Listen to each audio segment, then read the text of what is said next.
so uma e foi ma leo leo ma oi a utofa a fai la foi le taia I ave olela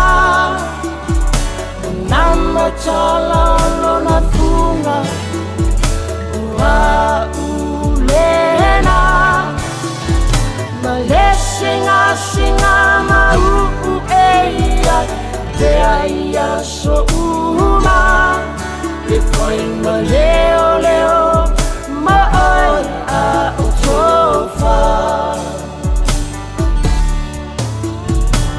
vai lema vai longa se lo fa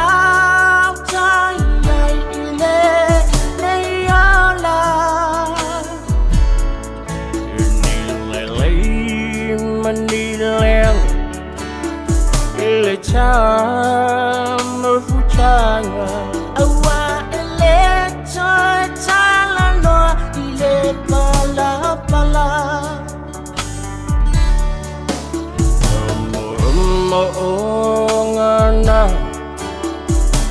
look nei changa cha wai la le wole le soy fuanga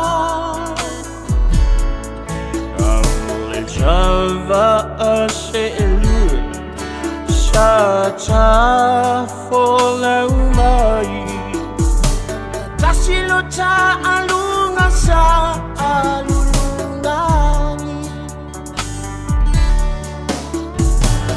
Afai la foyele taia I ame olela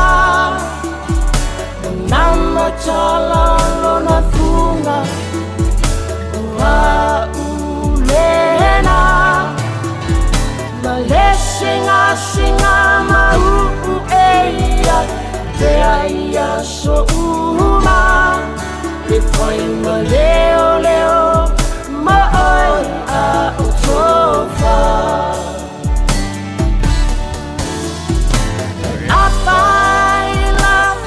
Ele taia I ave olela Nama chala lona funga wa ulena Maleshinga shinga ma eia te aia so uma e foi ma leo leo ma oi a utofa Ubele vai ngocho le lai tamocha oje jojo selili sama sama yo otafa Zato te mana na o umalawa ia sa ole whainga o loa tau whaonga. Ia mana tua, tau whaonga o loa uma tasi, lua malilima e puipui ai le tātou pāneta. Whaonga sa o loa tau whaonga. O le nā wai o lima, sa Eliane I Auckland Council Recyclables, Tāmaki, Tūriki, All Together, Auckland. O e Saudi Malanga I Samoa, maratua loa le Moana Rentals, o loo whanga salola na whaabitoa e 20% bea e whaonga ina, so se taawale le masina a tō me. E mawhaiona piki le taawale mai le malaiwa alele I whale olo mawhangali. Whapelo tātou ofisa au tui ala fua, pe maboli atu fo I le whanatali malo o loo e whaamautu ai. Ai ngā whaabitoa. O lo ia tātou insurance cover I te whiliwhili mai ai ina nei tupu se whaalawelawe ai o loo iai le whaamama avenga. Maratua o loo iai le tātou account I New Zealand, pe lafo sa fo I le Moana Rentals e whaonga ai le Pacific Easy, pe whaonga fo I le credit card e tutongi ai lo sa. Morisi whaamtalanga wala au le Pacific Easy I le ovalo se lau o tasi ono. O numera masani au kilani o le lua fitu ono fitu iwa fitu wha. O le lua fitu ono fitu iwa valu wha. Matalo sanga I transfer o e I le Moana. Pe asiasiane le tātou Facebook o le Moana Rentals. Po le upenga ta wha ilangi o le moanarentals.com. Moana Rentals o laupa anga e taitolo ina oe a o e malanga asiasi I Samoa. O mana o mie o e pose isi lo a inga se fisoso ani tau whi malanga inga mo New Zealand. Ima ta au pui peo le vaita mai no whanau po ngaluengu. A whai lau tali o le ioi, Wala au loa Ken Ferniho o the Fern Immigration Services e yaila na laisene. Ma o silia ma le se funu lima tau sanga hola na tau tua. E toa tele tangata o fisosoani iai Ken i mata upu tau fi malanga inga. E awhia i mata upu na o atu le tribunal. Ma apili le minister. Tanga iana e le Facebook ma le upenga te whailangi i moli mau. Mo nisi whamtalanga wala au mai le Fern Immigration Services. O luatasi, tasi lima tasi, o lima. Hey, don't be that guy or that auntie ignoring a sore throat. This isn't just some drinks and lemon tea in your sweet situation. Untreated sore throats can lead to rheumatic fever. Nobody wants that for their family, eh? Go get your Pepe's sore throats checked at your GP, school nurse, or pharmacy.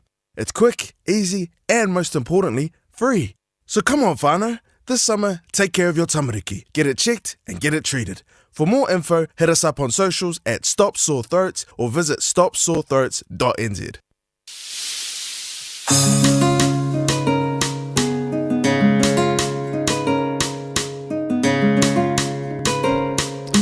Ya lo tu le balte pele wati nei foi tai au lo is fulmo liva minuto te nei le tu las fulu lunga tau tu le Samoa fulmo lima tolo amo malita tu po kala me le foi tai au fulmo lia so matango fi lo la so fulu nei le so lo fulmo lima nei foi masina leo tatu au le mai ilona vayaso ya le fu tatu ye vayaso mulmuli o le nei foi masina o me ya fifia foi pa talo fatu bolanga fifia mo loto fa tai loto me late ayao il poi mo lungo tanto want no ele tapo inga fo ela ufinga luenga tofi le tua isunga fa fenga mo la tu faltua le ngata fo leo finga pantele tu mo te sa o la tu vala wina ia ma fa wina fo nga luenga le tua so se fata fa taulanga fata lo fatu malanga fifi le ta malo la por se fo la udele malo fo langa matafi fa fe ia tu tatu proclame ile tapo inga na tatu tamam tira mantu lo tatu ne vayaso ma lo fo se fo man wi le ta fo fata lo fatu malanga fa lo ia te auto tamama tina leo lo mafuta mai tono to moto to lawa ia o falo tangata matua mo tanga ngase fa felo atu tatu proclame ma lo le usu ma lo fa ma lo se nei taiao e da tonongo lo e ala fai mai le fiafia e ala fai mai oli le li nei aso fo ia ina o tatu mo le nei taiao ma naia fa popo ya so le tatu wola patalo fatu ai le lo tatu watnu le nei taiao fo ma nei aso au de lei aso mana iwa mai le tu mo tatu patalo fatu ya tu umala vai wo pa anga ali tatu proclame Fiafia Mai pe ona tatu ye ila matanga nei vayaso le fewa fatasibai le sunga la fafenga ya pau te to leina foi tatu di tatu famastino le amtanga ole nei ya sunga fua fatalo fatu la sunga fafenga ba ole usul ni ta fo malo te tia fa malo foi le usul ni ta fo vi ele lo famalanga le tua fatalo fatu le no mo mi fa salanga nei tu la ta ya malo soi fo malo langi malo foi fo lau vi ele lo famalanga le tua nei ta fo te tia mana ia nei tai yo e mana ia le lo fale le tu e falia ia ka ko le aso le aso mana mai le lo fo mal malo fo ia do ta to fa ia nei tai fo e se le bana io le lo fale ba io ia inga idu kalu e ka ke alfa ia nei tai yo ia e fa ia ile tu na lo fo mo na ngal le ti fa maoni le tua ia mo fa ia no tatu to pat patia le tai au ma o fa malo longa le tatu watu no le malo si mo le ola le ngata foi lea ia ole fa awa wino tatu tute mangalu nga pe fanga ia vi ia le i me o fa mo tatu lan fana yoi tau le te tia ele ia se si o tatu le ala te au fa ia ile lo fo le tu mo te au fo ia al fa fe au ngalu nga fo fanga fa tau ngal nei bayas ia ngal le mai le ali ia ole tatu fa marstino masani ia ka ko fa marstino vai manga ia le sabali le sulula se ki o sulula ngai malulu ya lu ma abiso checker ma vai singa usal bali pinde ka u ke de tete mana ya taua fellow savali mo tatu fo ia lo vatu famers amol mol malo tatu watu no le songa fa fengainga alu le fai le o la e fai le of ma van faran el savat vai se fang vai u se fang vai ya savali do la ia le savali savali a le lava ia ngo foi lalu ya ko kulunga e ko savali e pauan me ia ayo tino ayo tino fanga yo tino le fata matal veso le tele tamba ftanga fanga veso alu o vai ai veso o le weekend ai o vai ai ia vai so leile askonga ai asa Ia so fua lo sa o tau faisina fa malstin. Ia, whanga yo la song fua. Ia song fua. La tatuat. Se ku malang fua. Ia on fua, la ka koping no fua, la ka koping no fua. La koping no fua. Se ku malang fua ngai masanga ai. Ia ngai. Fena te mafuta mai ai, a fa pe fo nga umanga kali lau sua. Ia. Ka umanga kali lau sua le ai. E le pe le ai. Au kulunga, go foi pelo fo pe umanga lau sua. E fai me lo fa malaski. Por me ko mala ki wa nga ko umanga tau sam. Ya fa lo au.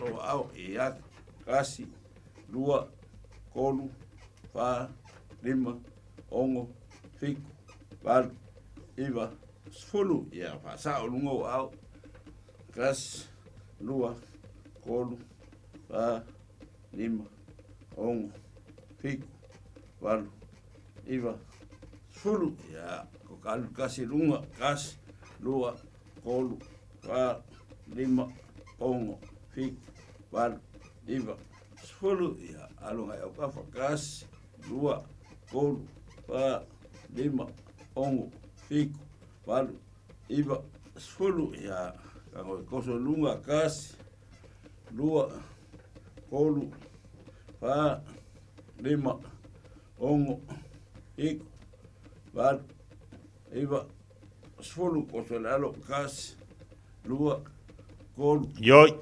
Ayoi, chino. ongo fiku val iva sfulu ya koso lima ya kas lua kolu Falou. ya lesiku kas lua kolu pa ya ka koso kua kas lua kolu pa lesilima kas kolu pa ya ka koso apelunga lua kolu pa kau au kas lua Yoi, whanga yoi tātou au songa wha.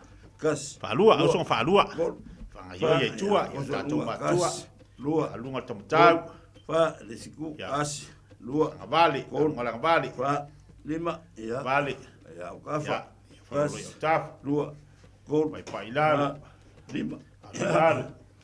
ya ukafa Lalu. kas Ya mbilo tamtau. kolu fa lesiku Ya kas alunga vali. lua kolu fa ya Ya mangaya. lalu Ya. Na. Ulalu. lunga Ya lunga. lalu ya Ulalu. na ya Lunga. ya fa pea Ya. ya tau lalu Lunga. Ya ulalu. kas Lunga. lua Ulalu. kolu Lunga. fa ya Lalu. Lunga. laulu Lalu. Ya. laulu Milo. ukafa Milo. kuwa Lunga. Lalu. Lunga. Lalu. kaya ukafa Milo tafa. ya Tafa. fa ko au ngai kuwa Ya alunga ikua. ko au ngai kuwa Ya alunga ikua kawau. ko lunga Ya mingo iluma. ya au Ya kas alu papel tamtau. Kol. Vali. fa Tau. lima Vale. ya Tau. sawi Vali. ya Ya. ngofo sa o lumar kui Ya. ready go kas Luluma. kol Tau. fa Vali. lim Tau. ong fiku Ya. bal iva sul Ai, ya. kas lua kol Lo fa pea. fa lim ong Auale, fiku, va bal, pea tātou iva, matua. sul kas lua kol fa lim Ai, ya. fiku bal iva sul Ya. Aya. kong ya Ai, ya. la kas lua kol Ya. fa Lunga. lim ong fiku bal Ya. Lo fa pea. sul kas Lunga. lua kol fa lim Yo, faz ong, malulu, fiku, faz malulu. bal, iva Ya, pa, sul, yo fa pelo kas, tawau. lua kol Ya. fa Al markingo. lim ong fiku Markingo. bal iva sul Ya. Aya. huk kafa kas Ya. lua Oh, yang kol, tumtau. Ya, fa, pio papel lim, balik. ong fiku bal Ya. iva sul kas lua Ah. kol fa lim ong fiku bal Ama oi whanga iva, ioi lau tino. sul kas Ese lua, le maruru kol, na iai. fa lim ong Se le fiku, maruru. bal iva sul ya Aya. ku ilunga ready go kas Lunga. lua kol Lunga. fa lim ong fiku Yo, bal, ya le pa- le iva, fatu mare. sul kas Ma lua, tino. kol fa lim ong Aya. fiku bal iva sul Lunga. kas lua kol Lunga. fa lim ong fiku bal Aya. iva sul ya Ya. Maka. Manga ia. Lalo, kui lalo. Ready? Lalo. Go. Kes. Lu. Sa. Kon. Koso ilalo. Koso ilalo. Fik. Koso sa ilalo. Sun. Kes. Lu. Sa ilalo. Pa. Lim. Anga yoi mai to inga malum tua. Niva. Ya. Sun. Kes. Lu. Kun. Fasi loa. Fa me. Nges ya tatou. Nges tatou matua. Sun. Ya. Wah. Ya. Ya. Au kafa. Mangaba. Ya. Mimilo tafa. Ready? Go. Ya. Sa fa rong fo. Ya. Mimilo tafa. Lim. Ahlo sa tafa. Wan. Waiel vanga ngai malo se va pavi. Lu. Ya. Tatou matua. Ya. Mingo yo tafa lo tino. Wan. Im. Ya. Vale. Kango lalu kango au kafa. Kango. Ya. Vai den ko vai ka ei. Ol fosia. Ready go. Kas. Lu. Kun. Fa. Tafa. Fik. Wan. Sa au tino ai. Full. Mingo yo ka fa me yo o fa. Lim. Ya. Fik. Wan. Iva. Ngaya. Ngaya. Kas. Lu. Kun. Ya. Fa. Lim. Fik. Tango ya. Tango ya. Tango ya. Full. Kas. Lu. Tango ya. Fa. Lim. Fik. Wan. Iva. Vela lo tino ya. Maka foi nga oso lo fie supa. Ya. Aila. Saudungal bai. Ya. Fai ka ko mangaba ka ko over ka ko ai wa yaso ako. Ya. Ready? Si dungal mangaba. Go. Kas. Ya. Luma. Kon. Fa. Dungal sivai. Si dunga. Wan. Iva. Aya. Full. Kas. Lunga. Lua. Kon. Fa. Lunga. Lim. Ya. Fik. Wan. Sai lunga. Iva. Full. Vale. Ngaya. Maro. Ya. Ya. Aila luma. Ya. Ka ko luma bai. Pai foi le lo vai. Ready? Go. Kas. Yai. Kon. Luma. Lima. Apa yai. Fik. Wan. Iva. Apa yai. Full. Kas. Ngaya. Ba. Lima. Fik. Taua ya te se ai kama fa kau se me ke lo alo nga taua mo nga. Ai ni kama fa kau ke ni lo fu nga taua mo nga. Full. Ya. Wa. Manga ia lo ka fa kau se me le. Ko saulis ka ko seki ya. Ya nga lu mangaba. Wa foi si over nga ai. Yo. Ya. Ready? Sausu lima. Ready? Go. Gas. Lunga. Kon. Lunga. Lima. Lunga. Fik. Aya. Lunga. Full. Gas. Aya. Lua. Kon. Lunga. Fa. Lima. Ya. Ya sau luma. Ya. Ready? Go. Gas. Lunga. Lua. Kon. Lunga. Fa. Lima. Aya. Fik. Walu. Iva. Full. Gas. Lunga. Lua. Kon. Fa. Ya. Lima. Wah. Ya walai. Ya. Aya. Ma vai kong. Ma vai kong. Ya. Kau si nunggal vai. Kau lalu vai. Ya. Ready? Go. Wala plus. Gas. Lua. Kon. Fa. Lima. Ya. Si lunga. Walu. Lunga. Iva. Full. Lunga. Gas. Lua. Kon. Lunga. Fa. Lima. Aya. Fik. Walu. Iva. Full. Ya. Wah. Lo. Ya. Sek. Ya. Kau nunggal vai. Ya. Ready? Ya. Go. Gas. Si Lua. lunga. Kon. Fa. Vale. Lima. Tau. Fik. Vale. Iva. Tau. Gas. Vale. Kon. Fa. Aya. Lima. Fik. Wan. Yo mai lunga. Yo mai lunga. Full. Ya. Wah. Sek. Maro. Sek. Ya. Kai. Uwa pe koso lunga. Ready? Go. Ya. Gas. Lua. Kon. Lunga. Lima. Lalu. Fik. Aya. Walu. Iva. Lunga. Full. Gas. Lua. Kon. Aya. Fa. Aya. Lima. Yo ya Fik. tino fe fai Walu. mo ya. Iva. Al Full. mercado yang ayo mai mas. Luma koso kua. Ya, Ready? sa Go. luma. Gas. Lua. Lua. Kon. Lua. Fa. Lima. Lua. Fik. Walu. Iva. Lua. Full. Gas. Lua. Lua. Kon. Fa. Lua. Lim. Fik. Lua. Walu. Iva. Ya. Full. Aya. Aira pe kau fangare luma koso mai kual mai. Luma. Ready? Go. Gas. Has. Luma. Koso. Koso. Ha. Aya. Koso. Fik. Walu. Aya. Aya. Full. Gas. Tango ye. Lua. Tango ye. Kon. Fa. Tango ye. Lim. Yo tino. Fik. Vale exercise. Iva. Full. Ya. Ya. Lo ale ma. Koso luma. Ready? Go. Lalo. Gas. Luma. Kon. Lalo. Fa. Koso Lim. luma. Fik. Aya. Walu. Aya. Iva. Full. Luma. Gas. Lua. Kon. Luma. Fa. Lim. Luma. Fik. Walu. Iva. Luma. Full. Ya. Walai. Ya, mawekong. Ya. Ya, saul vai ngai lima kam ang vale ah. Ready? Rongo lea. Kas. Ya. Tau iai. Kol. Saulunga. Lima. Lunga. Fiku. Lunga. Iva. Sul. Kas. Lua. Kol. Fa. Ke fa longo ko fa fanga kayo lo mangaba. Ese angi mangaba. Iva. Iya. Ai wala manga ya. Ya. Ai aki ngai fa ngayo lo mangaba ya wala. Yo lo mangaba. Saulunga lo vai halu la lo ulu ah. Lo mangaba kusa. Ngau wele ya. Ya pinga ngau. Ready go. Ya. Kas. Ya. Lua. Kol. Ya. Fa. Lima. Ayoi. Ongo. Ayoi ai. Fiku. Ari ai. Valu. Iva. Sulu.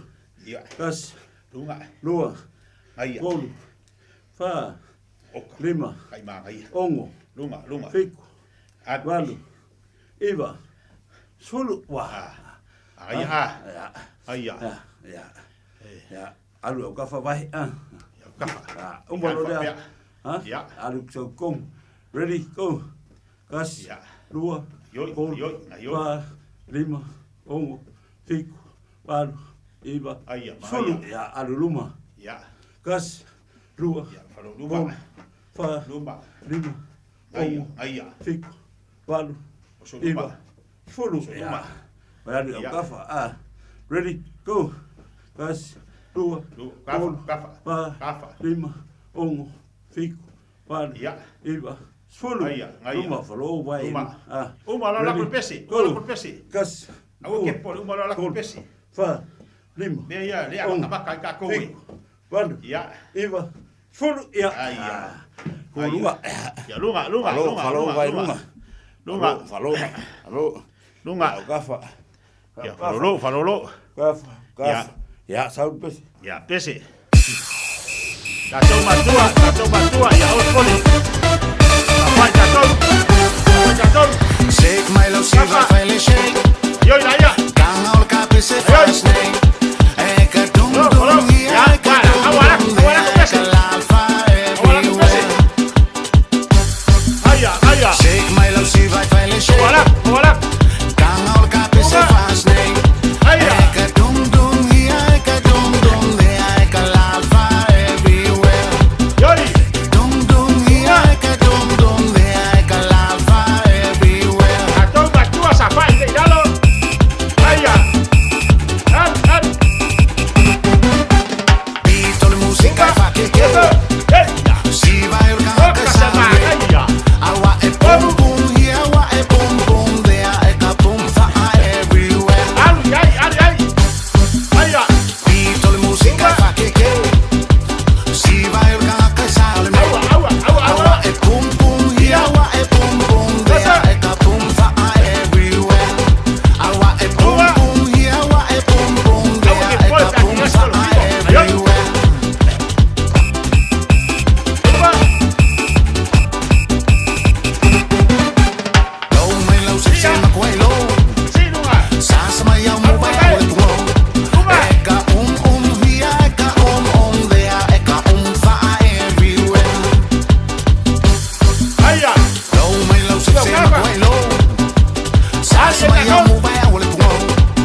Aya.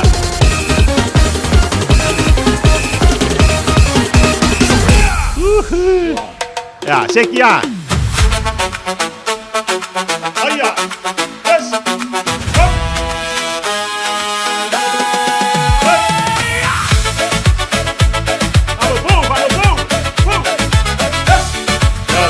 Lebu kako makwa. Samoa Mai, c'est ma vie. Samoa Mai, c'est ma vie. Samoa Mai, c'est ma vie.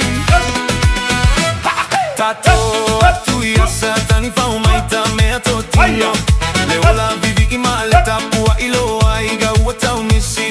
Amano si mai ma Fiafia Mai tato si le fa petai Yesu le matai.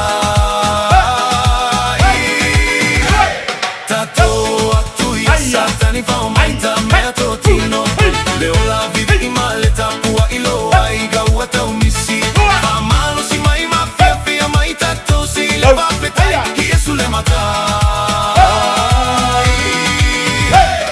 Perse Fiafia si va ma vivi. Perse Fiafia si va ma vivi.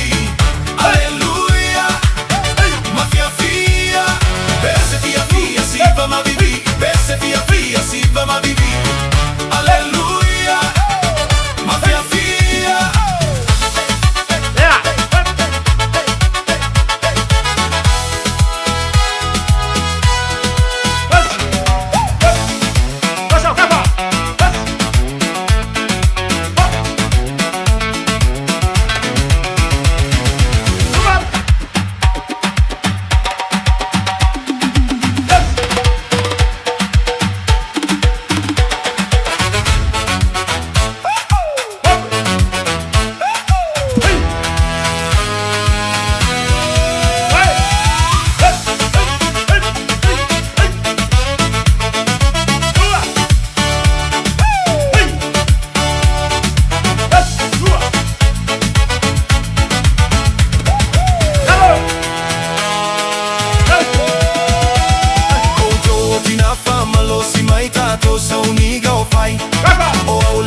Fiafia vivi iao oe Fiafia moe ini. Uma ole lo tuai nati nati mai le to ana iwa tuai ona fai. Fiafia vivi. O toa tina fama lo si mai tato sa uniga o fai. O ole tamai Fiafia vivi iao oe Fiafia moe ini. Uma ole lo tuai nati nati mai le to ana iwa tuai ona fai. Fiafia vivi. Fiafia si va ma vivi, perse Fiafia si va ma vivi. Alleluia. Ma Fiafia. Perse Fiafia si va ma vivi. Perse Fiafia si va ma vivi. Alleluia. Ma Fiafia.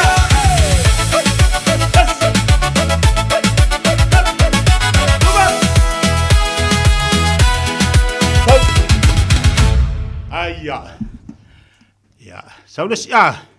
Datou. Haus ka ko pese ba. Ya, datou sa fai lalu tabak sila.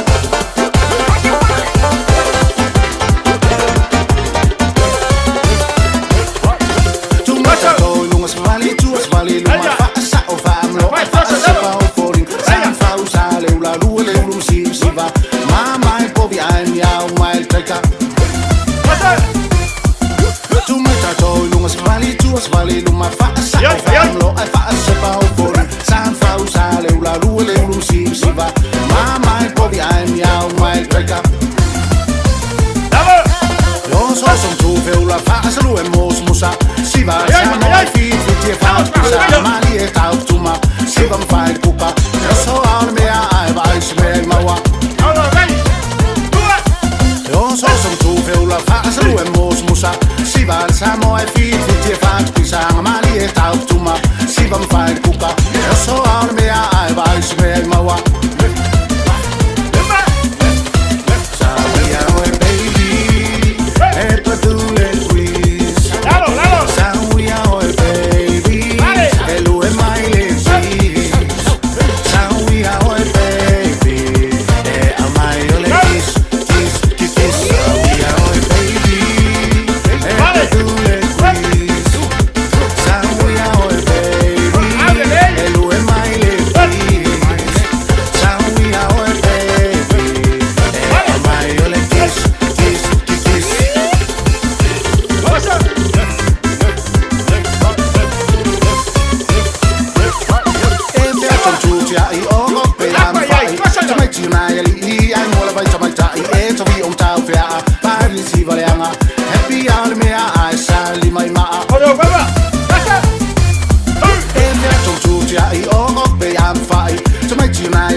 valeanga.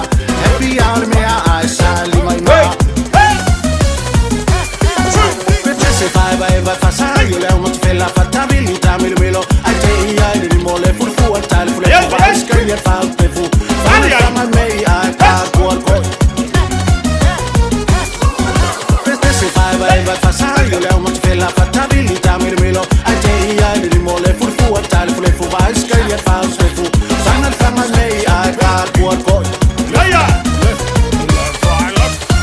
Ciao, we are all baby.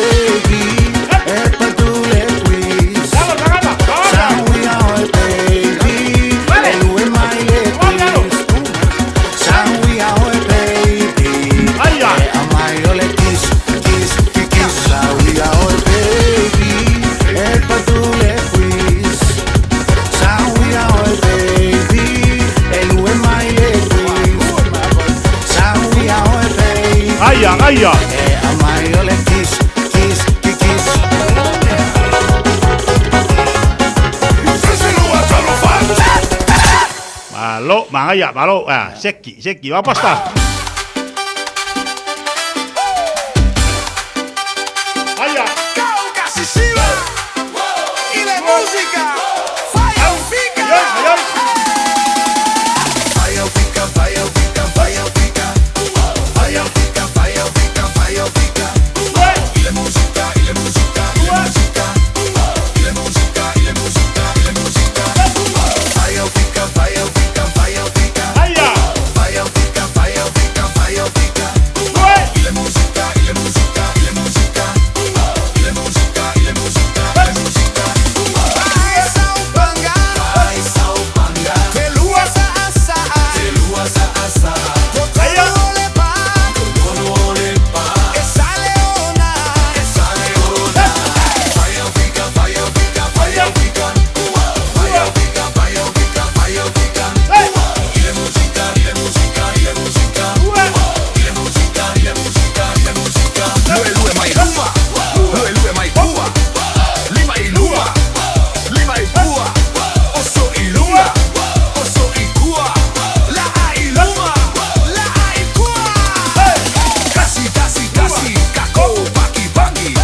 Casi de la agua.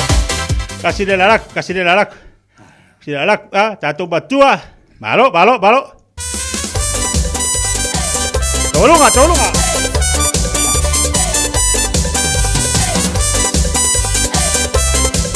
Good. Soso mai lau si la la ngore pense fai fa bea. Brasileiro soy luma ai pa kolu luma ea. Patata mai te mi o pa mo popo mai ea. Seki mai le kabi o pa o pista mea. Samoa o Fiafia se fa o ma mai kole mea. Usul ka po pese I uso kole mea. Soso mai lau si la la ngore pense fai fa bea. Brasileiro soy luma ai pa kolu luma ea. Patata mai te mi o pa mo popo mai ea. Seki mai le kabi o pa o pista mea. Samoa o Fiafia se fa o ma mai kole mea. Usul ka po pese I dream fai fa bea. Fefe. So. Fefe. So.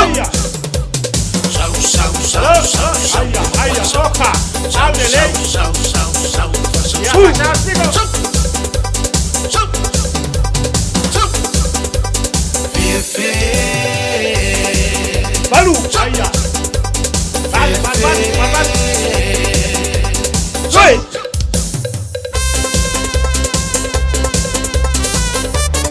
Ayah, Pak Kiri. Pasau.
Ngaya malo iyo ya sek ya tatu malo tatu pese dia olungal tatu pokala beli tayao para lo le basa lo chino o tatu matua ya Jehovah Shammah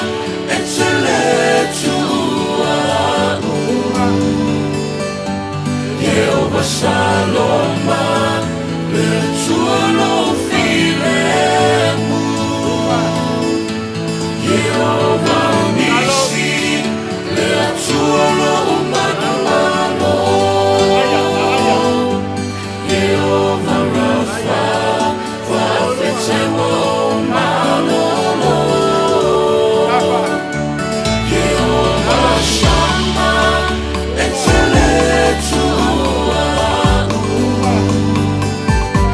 Jehovah Saloma le tuo filemu Jehovah Nisi le tuo umano Jehovah Rapha fafetemo malolo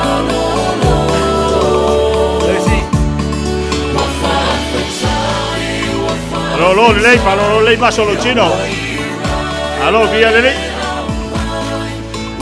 Tahu se fu maloloina. Tahu ta pena le lei o chino lo se fu maloloina tau na yai.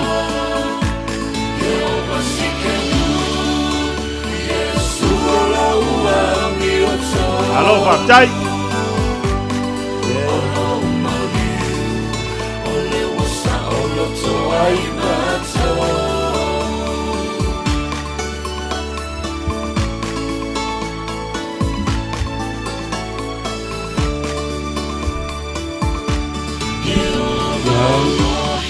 Alo vi ia le tai au fa tai mo tatu an tinu.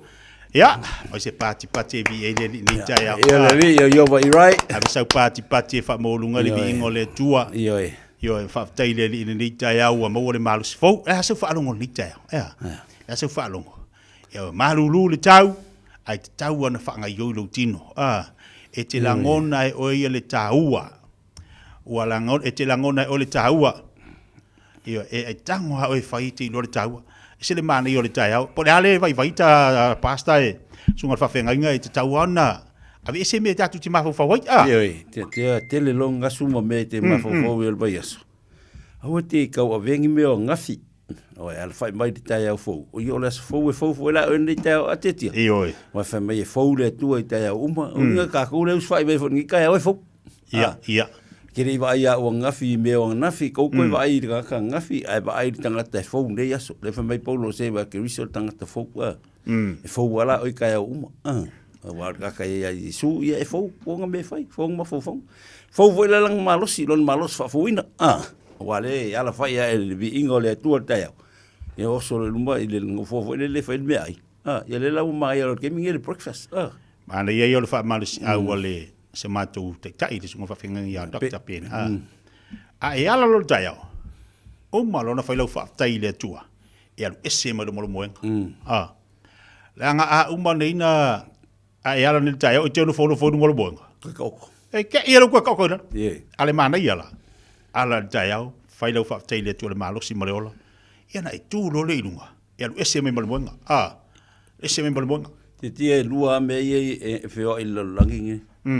E lua foi ia nganga ia feo i lalangi ni o le nganga o le atua le nganga pa ia o le atua ia ma le nganga le anga le ki apolo e umalon fai lau lotu le tai au e lo ki apolo le wa fa foina lo malo si mo na fai le atua sa lo fa mai ko le ki si e bo ia a manga ki ngai ke mi ke lu finga lu ke lo mo nganga ke mo e ke la bu ka le iwa wa ni lo malo fa mai malo fa ngoi fanga le pelo o ele ma ai lo wa ko ka o fu e mo nga la wa foi le nga o mo foi lo vinga e kulo lunga na sa tulo lunga e se vali fa taile tua i o la o ka hungi mo le bela ala o le vista nga talo sunga fa venga ku sanga la ka ya o ngofo ole ngofo la ke ko mo e le se lo ko fa o me lo markia polo ko mo le kai mo ko ma kama kila la usula le usula un kama kila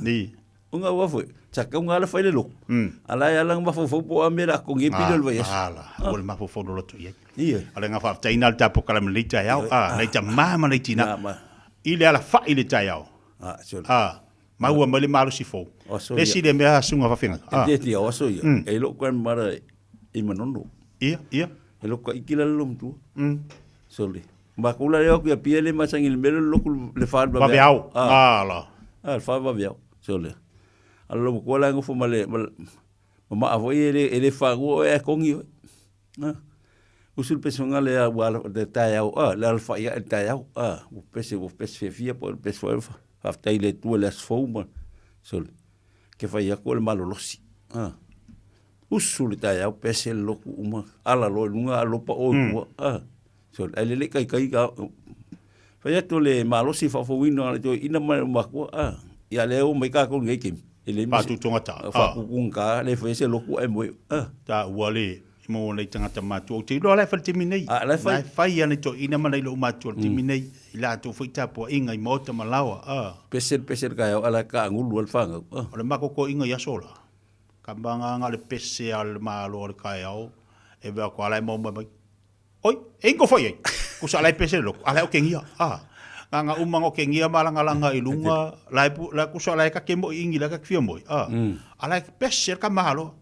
Ka nga ku ilunga umale salu, e pese sa vari ala ya lu salu sa sai lunga ya mo moi. Ele ala mo se sengo lo kwen mala le tu lo tama. Elo ku pope. Alo kinga, elo kai. Le la ma sing mo ko mo ngope. Alo kwen mala le vemos.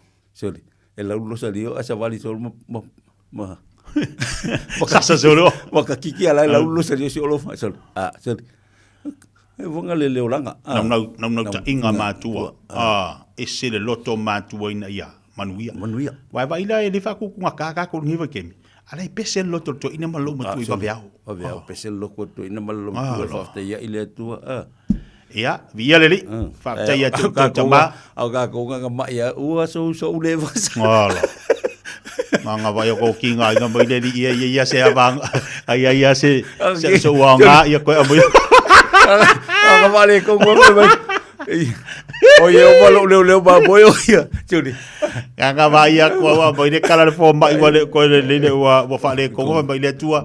Ai se sa wa wenga yo wa ngai. Ko fa foi mai lo ba skale ai. Ko va kulo. A ku sa la fa me dedi. A fa pe ia su wa nga. Ha nga malo singa ya nga ye fo ngale le lo ba. Ngaula nga malo si ai le fo ngale ba.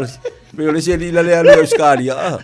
Ngomi nga ko vai dai ya. Usa nga malos. Ele fa nga ka malos. Ele fa nga. Nga sa wala oki. Asa mai fo mai. Ele ko umilo Apa mai dia tua. Kang ipior kang ele. La culpa se ka u ye fa mai. O ile li kang ifa sa ga le won ba. Usa nga do ala. Apa mai dia kala fo mai fa mai dia tua. Dia lo fa seu fana.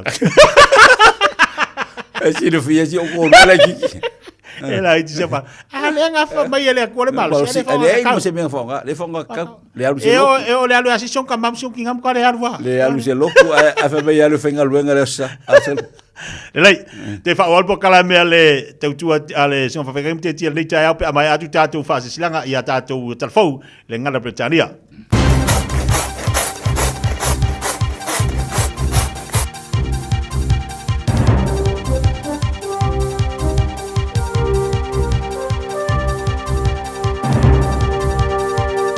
In this update, Dame Jules Top has died aged 68 after a 22-year battle with breast cancer.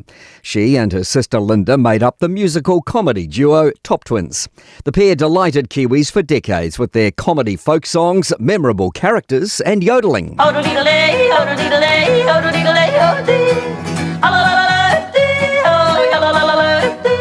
Dame Jules was also a staunch advocate for LGBTQ plus rights. She spoke with Kerry Woodham in 2025. At no stage is anyone able to question how people feel about their sexuality. That's the bottom line. If that's how you feel it's right for you, then it's right for you because it's got nothing to do with anybody else. A foreign affairs expert is confident there won't be a return to fighting between Iran and the US. US President Donald Trump says negotiations are progressing, but there's still work to do. The future of Iran's nuclear program and the reopening of the Strait of Hormuz remain the reported sticking points. Foreign Policy Institute senior fellow Jeffrey Price says Trump's facing increasing pressure to make a deal. Gas prices are up 50%. Since the war started in Washington, so the pain from the blockage of the Strait of Hormuz, I think, is going to drive continued diplomacy. A person's died after a boat capsized off the coast of Kaikoura this morning. 2 people were on board the small vessel. One made it to shore uninjured and the second was found on the beach just after 8 a.m. Police say despite the best efforts of emergency personnel, the person was pronounced dead a short time later. The boat was located at Goose Bay, near where a charter vessel was struck by a surfacing whale in 2022, killing 5. A rahui's been put in place to restrict access, covering a 100-metre radius around the Kahutara River mouth for the next 7 days. Junior rugby league games were canned yesterday across Waikato after violence involved adult supporters at Hopu Hopu Sports Park, including verbal abuse towards young referees, threats and adults fighting in car parks. And minimum English language requirements under the accredited employer work visa will be extended to skill level 3 roles from next week. That's news. In sport, to the checkered flag at Formula One's Canadian Grand Prix on Sky Sport. Didn't start from pole today, but he's going to become the first driver to win his first 4 Grand Prix all in a row. The checkered flag's there again for Kimi Antonelli. Antonelli has capitalised on a mechanical mishap suffered by Mercedes teammate George Russell, which ruled him out. Sir Lewis Hamilton finished second, while Max Verstappen was third. Liam Lawson came 7th, his equal best result of the season. Consistency from men's third seed Novak Djokovic to reach the second round at the French Tennis Open. He set a record for the most men's appearances at a major with a 82nd outing and hasn't lost on the first round of a Grand Slam in 20 years. That's sport. I'm Malcolm Jordan. Tātou telefon tui nā tia te ole ngana Britania o se emal te bala wāti le ua tolu minuta te nei le tula sumatasi. Pamaloa tu tātou atino le fo tai au ma oe le fata ama umali tātou pokalame le tai au fo tātou lasong fua. Ia tu e fatalo fatu ma walo fatu pe mwalungo le tātou atino. Ya, ole tau longo lava po kalame ale Fiafia Mai, ma le tau tua fo sunga fa finga yo pa au mo tatu fa Palestino, aso ngafua, ma aso falaile. Tau wai on tatu oi, fai tatu fa Palestino, ya ai mai se ila to umalava. Lo fa nga ina tatu po kalame le lunga tatu Facebook, mo lunga tatu YouTube, ma tono tatu ya ma tatu leitio. Leo lo fai mel tatu fa Palestino. Leita ya, tau le mo tau longo mo tatu, wa pasta. Ioi, a walo fato ina ito mama tina matua se mo tanga singa se ala fa nga ina mai tatu po kalame. Mistom ia misfo ia mo ta malawa. Ape foi Samoa, Australia, ia vaenga lai Australia resom Australia, ia alo fati auto uma, ata alo fatu suaf pelo Yesu Kristo. Malo se fu malo langi ma e malo fa malo si au. Tia. Ele ia se me sidi lo tau longo. Pule ka langa ia. Tau. Al tau longo ia ka ua. E pe al kuspaia. Ai fa ia kwat na ta sel fa tanga le fisa. Ia pe ol ai anga tanga tai. Ai pa wal tau ia lo pule tua im fa malo si au ia. Ia leso. Le tele mai sulu le ota voi le fa opa ta sile tanga tale a o le mai tino na ma vela va au deli ya ma e ko le falsa su ele alu se falsa le sa e alu le opa o kamba ye masi osi pio kamba ye pe wa ngau ke le ngalwenga na tupe a ka ko lo fa ma wa ko lo fa mai mo ya sa ngalwenga ya Ai se fe au ko nga ia alo fa mai. Alo fa mai. Kangi, amar kangi. Ya, ai nga foi. Nga foi mai al kali al fo mai. Ka oko uma. Bengofo uma. Ka oko yoki, ngofo fo yoki. Yoki. Ia wala fa sanga lo le wolma wala au de tu. Al ke binga o la nga le upa me fa ire. Ele kai kai ngo le. O le sa fa mai si dia nga lo ku lo le so ku pe. Kai ka mai mo kwa. Wa le ase ma fo de. Ya. Wa le au fa pe ya. Fio ya fa pe. Kai ya fa mai o yo ma lo le. Nga kai ya fa mai o yo ma lo le ma mo o ye le. Ya o me apu nga mai usu lo le pe. Loa tua e oa lene. Ya, lei. Mo le fa tele lava il tatu atunu, mo tatu fa Palestino nei ya o ngalo, fa lo savali, le mane mo di tau, ya ma fa lo fa Palestino. Ya aso fala ile foi la ia to mai tatu fa tatu sumpo no tatu po kalami. Ya pe ona ile tau le Samoa, sumpo tatu le Fiafia nei. Ya sumpo la Fiafia nei le tula e ongo. Ono le Fiafi ile fitu fa ka la lung tau. Ya ai mo kwa e afu le kula akwa. Ya la kula ka ko exercise na fa sa fa Palestino. Ta penai o mo le sia so fe am ngaluenga. Ya la so lulu. Por te masani foi e malas ko ngai al boxing. Ya makala for fik. Ai mo la for bar. Ya ai sa bola nu pele yo se tau tuan na nei taiau la foi tala o papa malu ave fali o to fingalo anga leide tu e fu umbon nei bayaso ya uri tia me umman mano le ngang pa ia ya nga le foi le tu te tia ma o manato ye fa unga le tu e wa po kala mi fai o nei bayaso ya nga le tu mangkua sa chemin panel le fai ya chemin panel le joli ke Pafka ya kule sole ma na yau pa angai le stona fa me la kama la wa fingele nga me machimin pan me ole pesta al chemin pan de aten popo ra ngai var de yel popo pawal ngal ka popo pawal me fa me la wa fing ko umile kikil walungo popo e ya langal maka ko langal maka ko ya ile manga wala du umi ile manga wala du po fa me fa kip wa po sali ai aga le tu dai ka ko felwa ile las farili ye maka ko sumpa ngangi songa le ka wa ke le la le mboni belo fa ngale malusios ai se me le lo ai ngai euskari pe ye dem fa ko mai ngi ele mai pe ye dem fa ele foi ko sau danga le fa ngufu o wa la ringo fa mau ele ngufu mau al simela lu le visa ka fa le visa ka fa o fe ka wi wanga lo pio mamu kinga ri do pero por yo le ya se lo chico pa pinga a lo fat se fue mai ya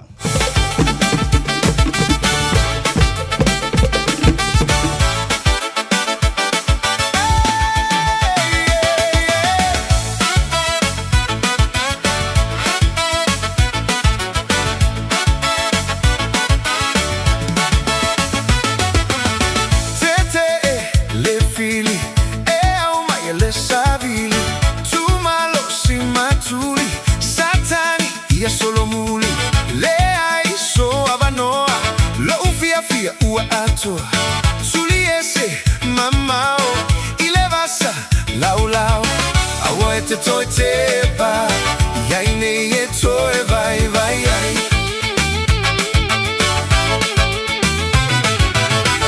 Ia e mana tua E te toi te paloa e liu tupu Tuli tuli, tuli tuli Tuli e se le fili Satani le aga E oti ai lo aganga Yesu o lo o mana o Satani ia toi lalo Se soli makuai soli Soli pala le fili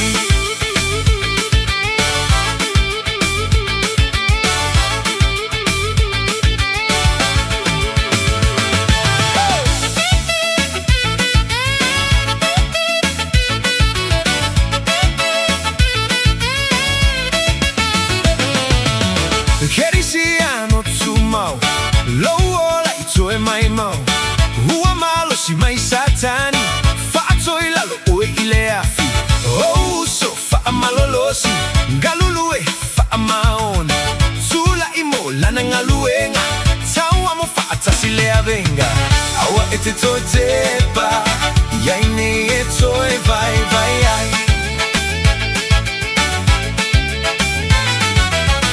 Ia e mana tua E te toi te paloa e liu tupu Tuli tuli, tuli tuli Tuli e se le fili Satani le aga E oti ai lo aganga Yesu o lo o mana o Satani ia toi lalo Se soli makuai soli Soli pala le fili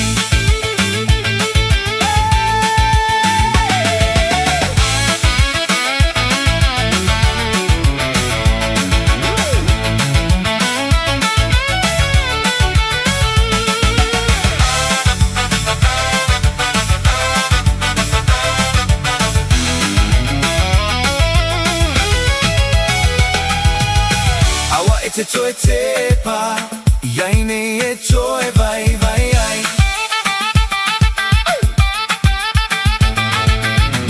Ia e mana tua E te toi te paloa e liu tupu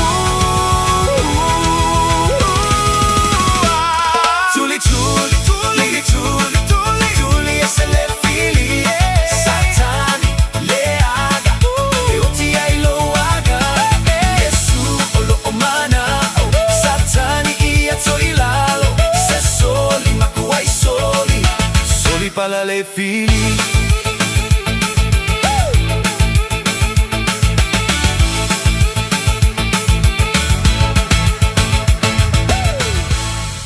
This is a huge reminder.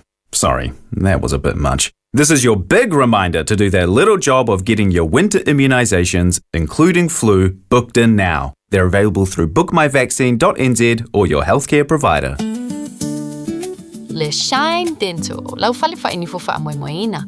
La to te fa fo fa tal no ngo unifo. Ia so lulu tai tasi. Tele e wala me fa ona tutong yai lau tong fitinga. A fio mai loa ile lima fitu fa Great South Road Manukau. Bevili mai le lua fitu ono fa. Lua fitu ono fa. Mo le Shine Dental. E ia inga fa pito. Mo ta penanga o fa moi te tele. Fa fitu ta ile Lux Tent Rentals. Maua fale ie, gnufoa, lau, stage maisi. Viri mai loa sa Taj Singh, ile olua lua, 5 lua tolu. Olua lua, 5 lua tolu. Radio Samoa. Taslima ivatolu. Amo.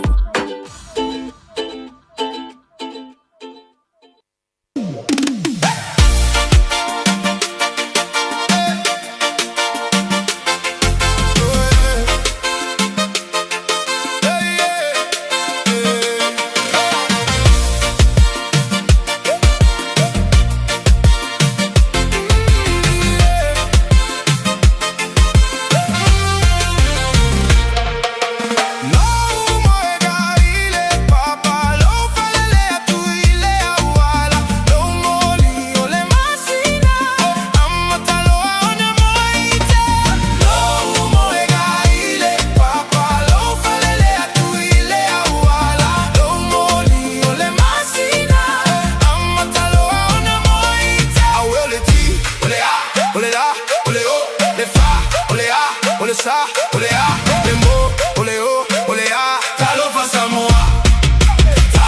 Samoa.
Don't be that guy or that auntie ignoring a sore throat. This isn't just some drinks and lemon tea in your sweet situation. Untreated sore throats can lead to rheumatic fever. Nobody wants that for their family, eh?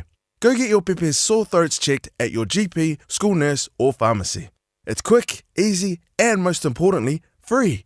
So come on, whānau. This summer, take care of your tamariki. Get it checked and get it treated.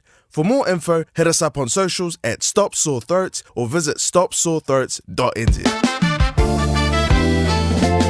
O tau sa ili se sa mo lo ainga. Po tau sa ili sa masini tutua pe o le Hilux ma le Ford Ranger. O le au nanga ale kaseti e whaafai mo fie mea uma. E te alu ma lau ta avale, ua e malie atu atoa. Talia le titongi vaiaso, lua vaiaso, pe maasina foi. Tu atoa lo whaatuatuanga i le kaseti te tala fitu aso, tu atu si fitu tasi, East Tamaki Road, Papatoetoe. Telefoni lua fitu fitu, ono fitu lima fitu. Lua fitu fitu, ono fitu lima fitu. Mo tupe whamo moni Samoa, mana tua loa le Pacific Easy. O loo whaawau pia le taru papitoa nao le limatala tu tongi pia whaonga ina le Pacific Easy app e whaatino ai au tupe whamo moni mai lau telefoni Fiafia ai. O loo awanofo le tato direct transfer ti posi mai ai au tupe le tato account ma whamani ai na fasili lupa le telefoni ma whaatino la foino lau tupe ai na whapitoa. Mo le tongi ino pidio le pai, mo li te ngā tupe so se whare tupe Samoa, pe te tongi ni no ngā tupe le numpi wha Samoa Housing Corporation, UTOS, Samoa Land, ma so se au nanga Samoa, o lo mawhaina whaatino uma i tātou au nanga o le Easy Pay. Mo le Fiafia, o whaasoponia so se wahenga New Zealand i o tātou la la, o lo awano fo i o tātou ofisa i o Tara Mamangele, pe whaonga le Pacific Easy Mobile App, po le Direct Transfer, whaasawa i lo taimi, ai siri atu na whaasawa i nau tupe wa taunga tāle Penisini. Mo nisi whamtalanga wala au le telefoni o Varselau, o tasi ono, po numero masani au kilani o le lua fitu ono fitu iwa fitu wha, ma le lua fitu ono fitu iwa varu wha. Pacific Easy o lau pāanga mo tupe wha mo boli Samoa. Mō tā penanga o whaamoemoe te tele, whaafesilta ai le Lux Tent Rentals. Maua whale ie, gnufoa, lau, stage maisi, viri mai loa sa Taj Singh i le olua lua, limatasi o limaiva lua tolu. Olua lua, limatasi o limaiva lua tolu.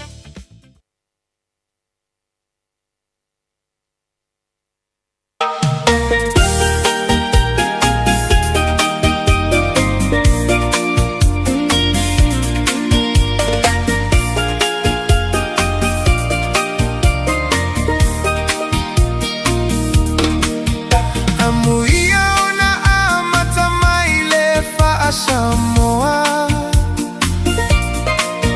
po o ani suigo leo laga leto leiloa e amate ya oga faifea ufa pe amatua o le fesili mua aina faia o etalio le atua.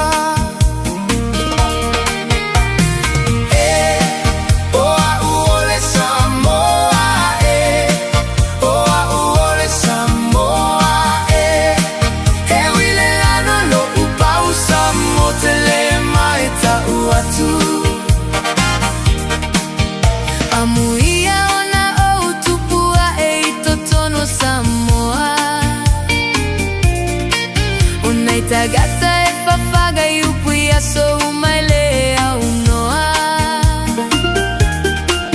Lo uola sa o loto i totonu o si o uatunu. E legalo yate a ula utu mala uaganu.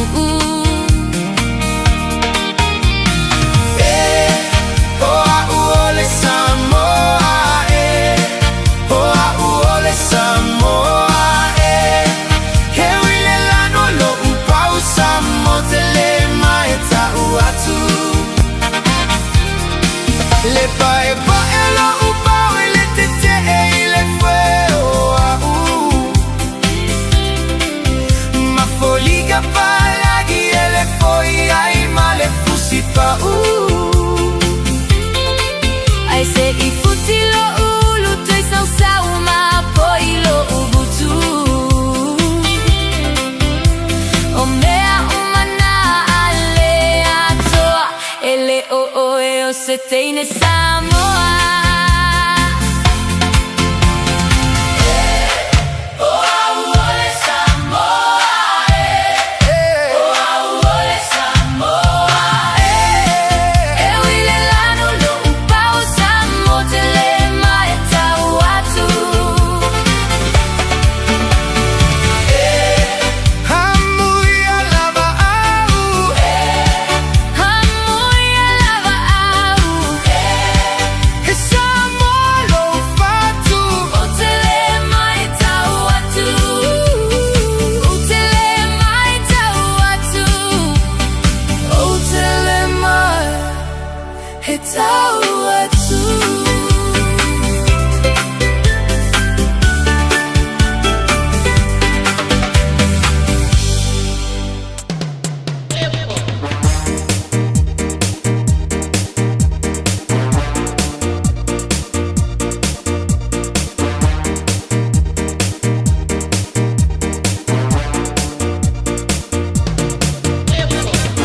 sila o malulu mai malili ai kita Luelue malia mai aue e a musica Sisi matende sau seita sisiva E vai te fa ini le pese New Zealand o malulu mai malili ai kita Luelue malia mai aue e a musica E vanne tamo le fola si piste secchio le fa iri i alchilano Sao sao ma au mai ai na wo O le fola si piste secchio le fa iri i alchilano Sao sao ma au mai ai na wo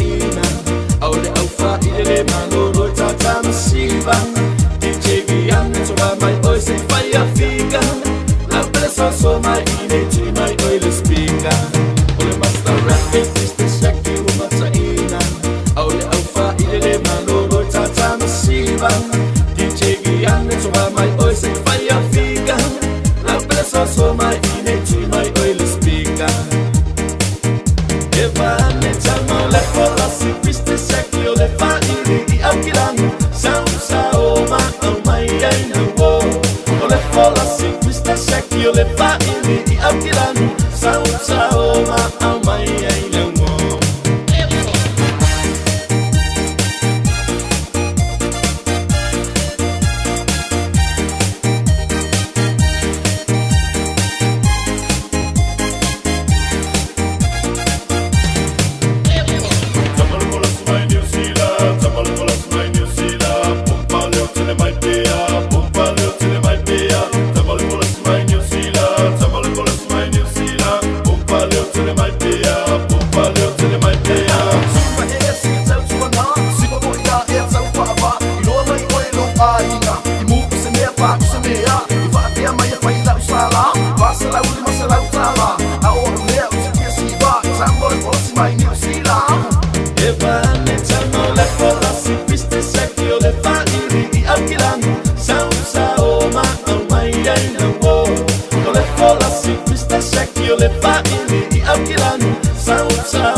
Fiafia kasi filo yo tato le nei tai au le ua tule bateba le wati ua toi lua sful mo le fitu minuto na tano le tu la se ful mo le lua a songa fule nei fa malo atu tato watu o ka se usu nga le o mo le fiafia o su fiafia dei se me polonga le ma fa la ko mai o le nei tai au o ile e ni sol tatu watu sa amataria nga ruenga le pona po ia latu tiu te po latu sifit pona po ia fa o malolo ni tai au ia fa sau malolo nga manaia io e fatu a fa malolo le lo ma fa mo lo tino lo amata nga ruenga le nga e tatu e se le malolo le fa me sau fa malolo nga ai sau fu e le kai mo le e fere solo le ma fa ile mea Alu aku i lea mea, ka mino i ore mafau kami aku i o so ai wharoresi ai. Pako le mafau tangata. E mafau i mea lae e manatu natu i lesi asu. I angau mafau ngā ruenga. Pisi lea fiafi. E sere ko ngā pisi kako ke pisi. E manga i alalau pisi o le te pisi mea te tau. Ma mea mana i olu ainga. Fo i lea te iloa lae ati na e ile ainga lan tou. Ia o fo ilana foi malonga matua malolo le tino malolo le tino fa tonu lo mafau fa fa malolo lo mafau fa o fa pisia lo mafau fa aso nga fua ia relax ta to made vai ngora vai aso sa pisia ia ma e mafau fa le upo le tua sa e fale le malu le tua le aso na le ase fa malo si la se fa lai au na e fa longo ile malu le tua le aso na fai le mo ele nei vai aso faile mo ele nei vai aso i ta pena i lau fo launga ma lau savalinga. Ma e wha vitai le atua le malos, wha vitai le atua i lau feife au. Sa awala mai le upu po aina, awala mai le upu le aso navi wha vitai le atua. Wha o ngā ina fo le nata ngati tu tonu o le tau manu. Ia e bo ese wha siri ngā malos i wha le anganga. E o langa ma le vai tebili nei, a tatu le matala le telo mea. E wha le tonu fo i mea tatu te whai. Se le mana i o lu tau ma fa maris au e vatu po kala mina reto le o lama le fa maris au le tau mo tanto le tiro taimi pe ona vatu po kala le sunga fa fenga inga fo ile ya etisone ngafa ona i lu tau fa le nganga mo tanto pe ona i lava yaso ia e fa la talata ile ri fa la talata o fa fita au ma me tu polo langa ma se fuanga ni fa la talata ile tua au e tau mamao o lo kama mamao ngale o mai le kama i fa fi kauri oi ado luas kama imea oi wo as kama ise skama i ngale lima kala oi wo oi fa solo ako tal wo mama maleli vai mama maleli o la kala kala fili kau mama la i male fili ala kala kai ese de manga yo talonga fai ngola vai aso de ala wa vai atu ke lor kalonga ma ngai e maka kalonga le chiefs marku seiro chole se kalonga nga manga yo pipi e mai do mar kalonga le moana male reds toi fata mala le moana no fa pe awia pe ke le fai inga ama lo le talonga le wala valia ia wal tam sanga sfulu lima lea. Te lo tau tasi tam sanga tol vasol nei. Au kilo lola ia. Tol. E sere me mai le au ki esol fangua. Tu lau. Crusaders sol. Ta longa mana ia fa ingola vai aso tolu ono tolu lua. E fale kongu ale saure aulea. Ile amtanga tam sanga. Le foi wa makanga so mai la u ki era. Vai la ia le lau titilo atu fai ngol vai aso o le ata alo ila ia wa matu wa ma na ia o Wellington ese le sa Wellington le tau sanga ia o le matu wa i le tama ta alo uma au le ale matangi mo le lo le fa mo le lo ku sei le la pingi ma hurricanes les falile o le Crusaders pe ia le tulanga fa Crusaders Hurricanes tulanga lima le tulanga tasi tulanga bomua le la pingi le lua le fahama tasi le la pingi fa ngol vayaso o le Reds ma le awafiti ia o le Brumbies ma le Moana o le Chiefs ma le Blue le la pingi le lua marcou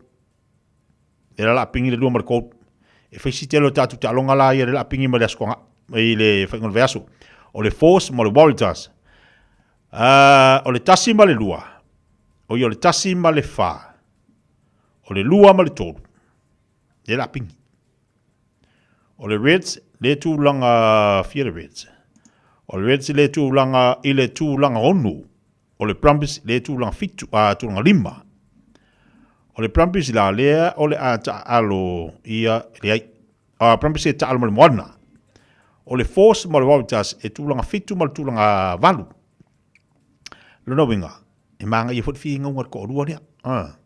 Wa le a umanita tsanga fai po ira ko rua dia. Pe o uma ilunga. Poi uma le Walters le fitu lesi ai valu lesi. Ma le talunga le fengo le vayaso. Ma le talunga. O le halau tilo. O yo ngo siang pingire. Le awa makang ko mi akudunga lo ki. Le Crusaders. Le awa matana ko sasa kudunga kamaya. Le awa matana tu mingo ya tulunga. Talonga le na yai toru no toru lua. Tilo la i le fa pito lunga. O le lunga uma le fa New Zealand. Hurricanes, Chiefs, Brumbies, Crusaders. Blues o le Brumbies e tulunga lima mahia le awia lua. Le la tala tatu le lima le onu le. Pa ulalo le Highlanders. O yongo seki mai le aua le sampini malito sanga. La sa tilo. O le wafu na mai mo i talonga. O yongo sweepy mai. O yongo la sola mal tatu tam sanga o le supa ile nei tau sanga.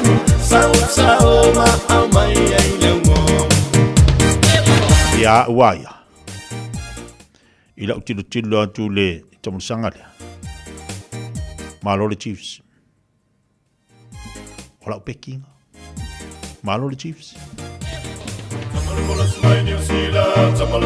Pe fai mai ai ngumera kasi le Hurricanes.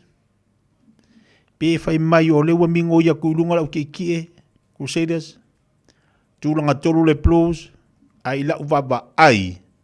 Ila uia tilo fa tangata mata. Se un pingi le Chiefs. Ya ola uyanga. Whakakianga o tam sanga. Yo, malu to tasi de vai, to tasi de tam sanga le round it up. Te tasi to e o vaso nei. Ya, le la pinge lola ia le Chiefs mal Blues. E ma lolo i le Chiefs.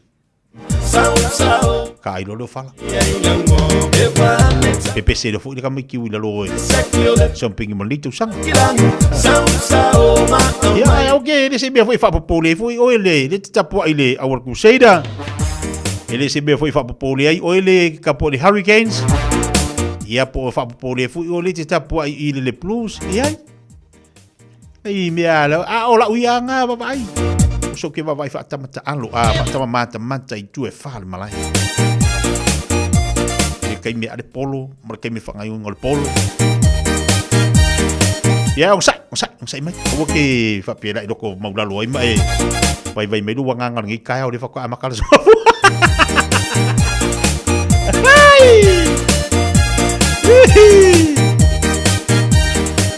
Ya, o sai mai la ia le. Se uma de ya kam sanga wa uma lo dia pingi lo la ile ole baru piko ini ya la wianga baba yai se pingi ile tanto our Chiefs e de vai o loco de se ori ai me jela ka mo si mi mal awal red semi ya wa mai lo kap se bele wati lo to se football fit to be the challenge la suma lua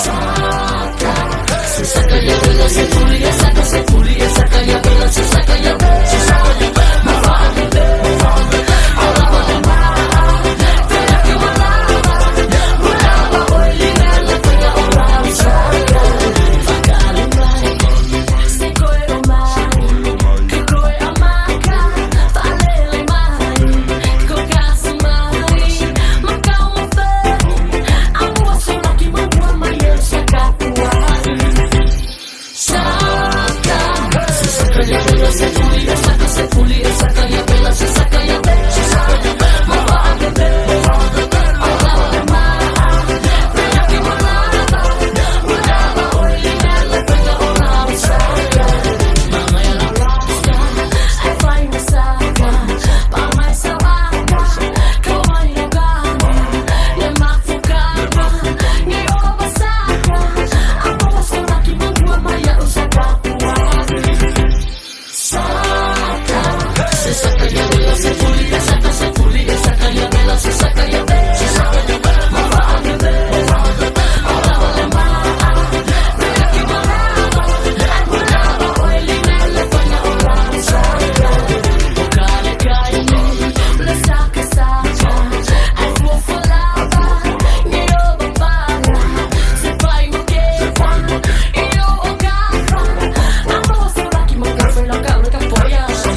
lava o le siufofonga le nei o Samoa, le Radio Samoa. Ua mawhai o na awera tula polo kalame le leimo o ia so taitasi ona o le langolango malo si le fale maliu a se alo le atunuu o ese tatupu Funeral Directors i Manukau City. O kalame leimo o e talo falana. Amata ne ni tau sanga e lua o luto. O whaalea ina le atunuu o Aotearoa New Zealand i longa mai matangi i male a whao kapiri ela. O le mautonu ma te meme a tangata umala. Ono o le tele nau nau. O mea te o tino o tangata o whaanga ina o lau whanua o wala. O mali liu fo'i i a tangata. O sa ili. Ma fasili pea ma sa ili se tali. Pe aisia ma sa ili se fufo pa fita uli. Whaatalo no sui o le malo. Ma tangata popoto i whaalawalawe whaanatura. O tusi lima fo'i. Solo tangata o tua ia is tangata ia ma whaalapa tonga ma company. Ai o le tani lea a yopo. Soma lua wha ipo e fitu mo le bar. Ia e fasili manu mai wha. La tu te awa o mai ia te oi. Ma manu whelelei. La tu te wha ilo mai ia te oi. Tau tala i ele. E a o mai ia te oi. E wha amatala mai fo ia ia. O le sami ia te oi. Mai tau le pupo ngā o yopo na le ai. Se poto le lalolangi na mawhai. O na maua le tali e mapu i ai ti ngā o yopo. Whailo mai e yopo. A o tātou whisili pēr, aisea i o le global warming. A whemai o lei loa e manu vai wha, o manu where lei o i o le samu, le mafu anga o whaala labe whaanatu. Na whai e le tua le lololangi, ma mea o iai. Na sila atu fo i le tua, ua matua ato toa male lei, ma fia iai. Ai pangalea. Ua whaalea ngaina e tangata le lalolangi. O le watangi maui le lalolangi le la uele ele, ona ua le tausia le lei e ona tangata. Ia ele lei, ona tātou teu mawhai le lei a tātou la pisi, ia ma teu ma alofa i lau whanua na whai e le tua mo tātou. Wa manetua ele lei mo. O le ese tatupu Funeral Directors o se fale maliu Samoa o le tali foilea o taimi whengata ona o le malanga al maliu maleoti e mawhai foi ona latu awina atu ma awina mai tino maliu o e pene mai so o se atu nuo lalolangi mala auno le ese tatupu Funeral Directors i le lua ono lua tolu fitu o pea fiu ane ele se fulu male balu Norman Spencer Drive in Manukau City.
Wakala belele mo ole amtanga mo nei vai aso. Pamalis au fale nganga le mo tantou. Tatu filifilinga tau tatu ye tatu filifili au nei le tua. Wa umalu ainga o matu filifili, matu di tau tua, matu au nei le tua. Fangale malos. Fangale ola. Au mai le tua mo tantou. Wakala menale le mo oe. Pamalis au fo ilau savalinga nei vai aso. Ya mai solo na songa fuole nei. Pe lava le kalesia o fese tovine. Matu ele tua tenga luea. Filifilia matautua ile tua malon filingana. Sai bele wati lo toyo no minita talo le jula suma lua. Ma lo lava le mafa malosi. Wa afa fo ile aso lanto. Ole tautua le de Samoa malon pokala mel Fiafia Mai. Tau longolongo. Fiafia oi. Ia le fu la afa le aso lanto. Dai si mesilo le tau le ta pena Fiafia lo lotu malo nganga. Ta pena Fiafia oi au manga duenga ile aso male aso. Ele o mi anga ko ile aso ai uma. O mo fai me Fiafia. E sau le aso e ia le mete duai ma fu ma ke fiu fe ko le aso. Po te tono lo falfinga luenga o si tasi tile Fiafia ai to tono lo ainga wa le mena te tau fa visi ai ma so se mea la u fa le tu ala lo pokala me tuanga ia fai me Fiafia fai me ata kilo ile ai ma se mea e umianga kuria so ai uma Babalo tele avita vale dunga tele ko ke la wo mai de fai mai ya o vai le fai mera la ko fai ya pasta o pau champigny le afo the hurricanes oi la vanga li de lo o ko tanwasa ele suia champigny tia kunga tulanga fo inar ku sei de champigny bo ya Rupi Luis Malo le blues Ulu mai malo To e sola foi mar Crusaders Ai fa pior ko malai fo Patalo batu si Mike Michael Alo batu moi malai ngal ni chao pala mai Alini luni lau new vao Malo le Hurricanes AJ tawa tua Malo ia le blues Ese le loco que kele o ngikanga.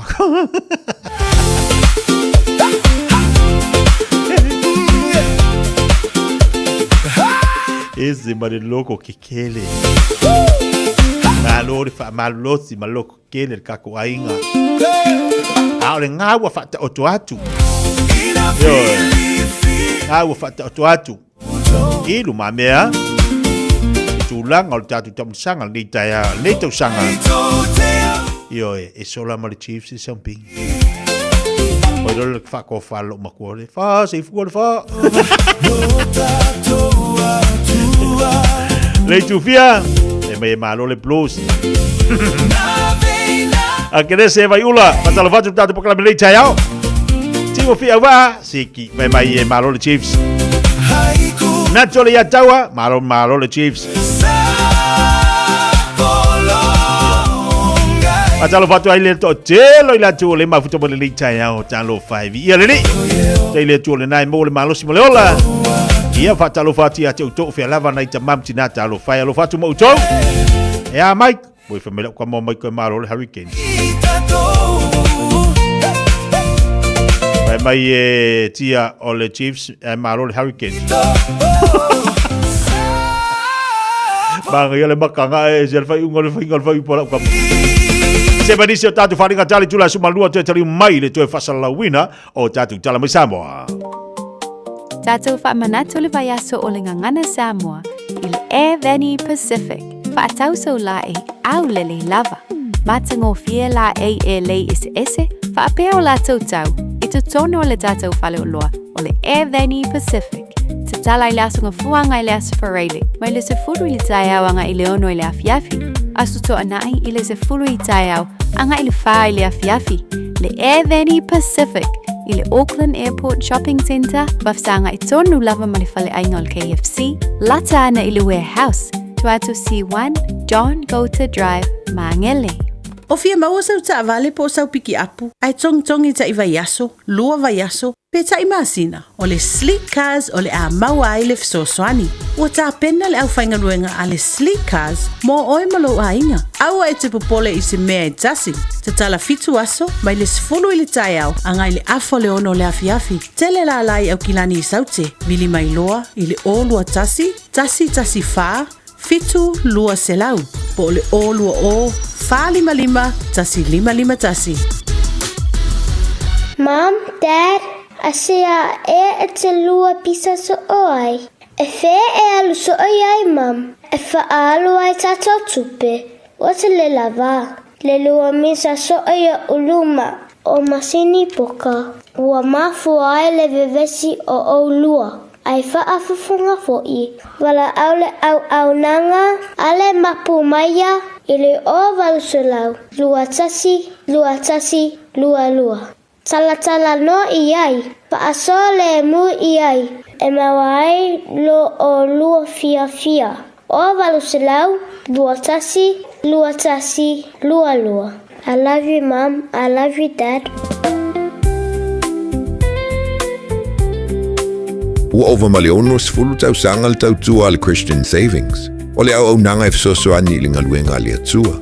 E ala i le langolanguina o le fausi o wha le tapuai, o mautau wha whiangainga, wha apea le wha atau, to e wha fau o mautau le ngaluenga. Whafsota i mai le emaili info@christiansavings.co.nz, po le telefoni o iwa 5valulua o tolfitu, o iwa 5valulua o tolfitu. Tātou ngā lulue whātasi, e whaalau tele le malo le atua, e hiai inga whapitoa. Te alofa Samoa, o Mr. Cowboy le nei. Whaafafonga ma mai mo mai pea i le Radio Samoa. Yeehaw! Usi mai alau whaafafonga, o le whaapoponga fo ele nei o talafau mai Samoa. Awina sa mai mo oe e lau leiti o whalongolongo, le Radio Samoa, tasi 5 amo. O te whaatalofa ilu tātou utinu, tala amata o le vāiaso si mai le whaafonga. O le umai atu porokalame na samia i le 5 tausanga, o le whaalaptonga tu stala ma le u whaasere lau le atinu. Ai o le u whaailoa se pepa o whaamtalanga, le sauni atu ai o se tasi o whaalaptonga, le sosa iete le alo o ia i Samoa, e whaamanatu fo i masami, le atoanga ro lato yupeli auro po le 5 tausanga. Mua whaailoa le sosa iete, o le masino o kuso le awhanga solo ai porokalame o le whaamoe tāua, o loo te pena iai, ma o iei le fuafuanga e tasi le vāiaso le awhatino ai porokalame o fuafua, e whaanga solo mo le 5 tausanga. Mua whaailoa i se lipoti o le vāiaso atoa fo ilea, o le awhatatia e se ai ngāruenga umatau whaamsinonga, ina iawa no ai whaamsino malo ia e awai porokalame ua fuafuina.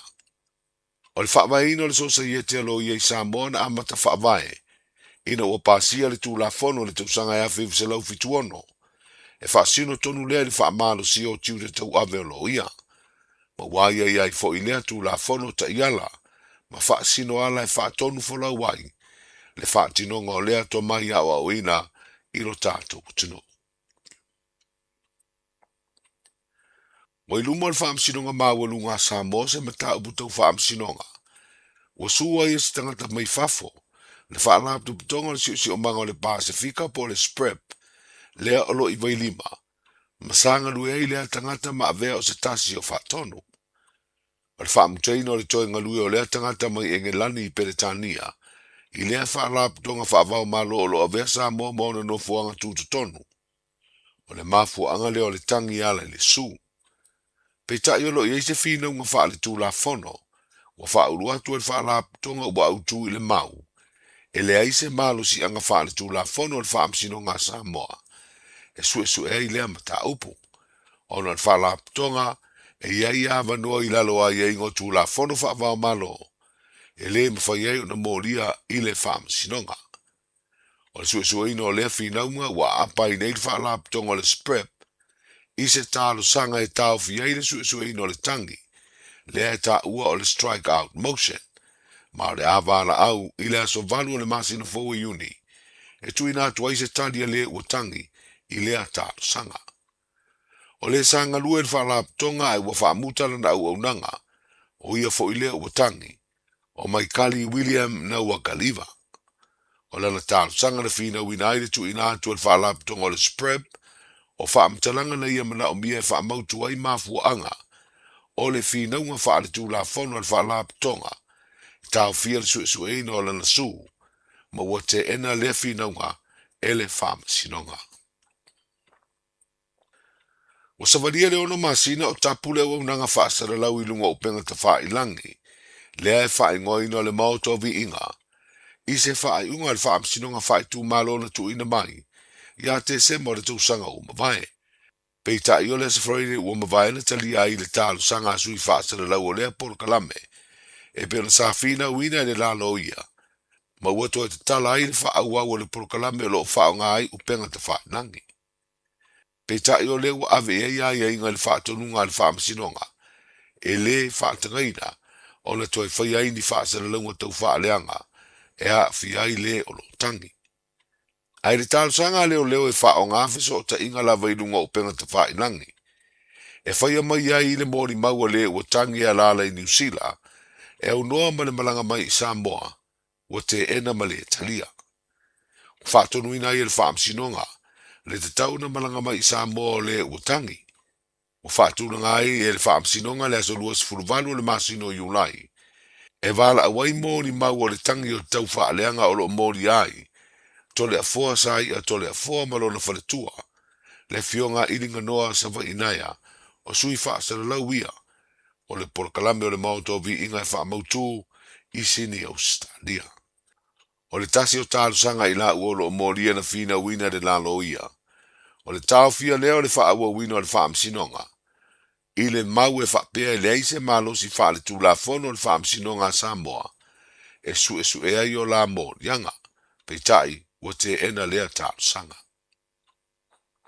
O le whaunga le vaso nei o le whaunga lea masani o le University o le Pasifika I Samoa. Lea o lo ia le fua. Ma o le malo whaalo lungia I le whaunga. O le tupu o le malo tonga o lo avea nei ma whaao le University o le Pasifika I Saute. Le fionga ina na mai stete o tupu au le ono. O le ataria ina le tupu I lona tūlanga o le whaao lea University. Whailonga mawolulunga le a maua e alo matama whanau atunu o le Pasifika. Elfia I malo Samoa. I la tau o whai wina mane manuia le tau whai. O le asfraida le vaso nei e whaiai lea whaunga. Manuia ngā ruenga amata o le vai o fau. Soifu. Pui pui lau ainga I le tau malulu.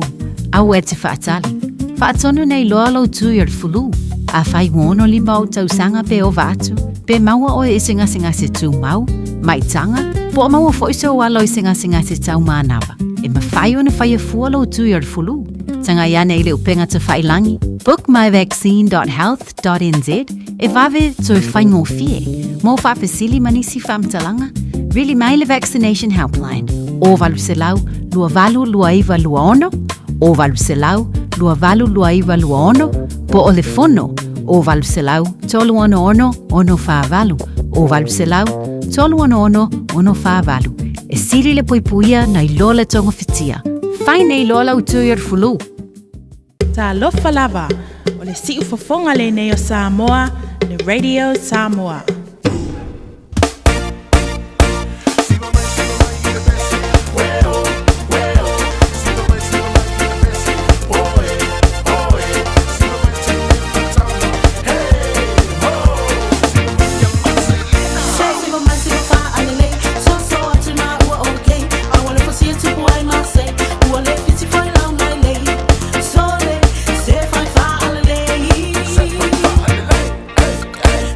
My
Fiafia ngole uli mai Marcelina Masoi.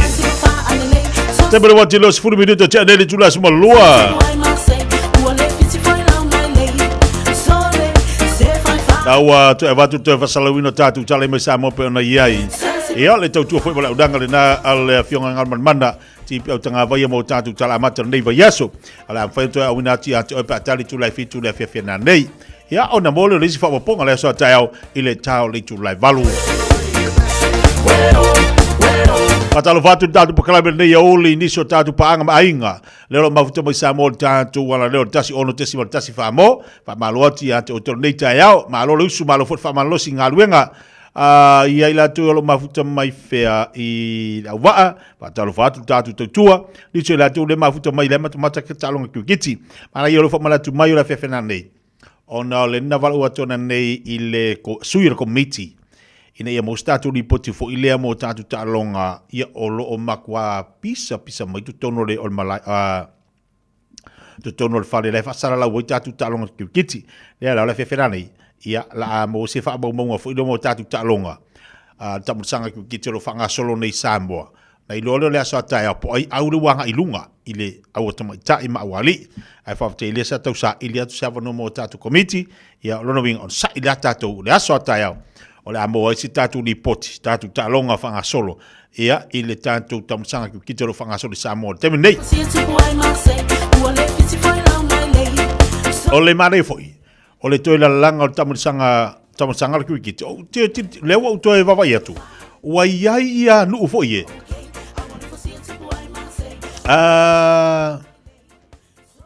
fangaloa la lu le pe o le fangaloa le ta o le sau ai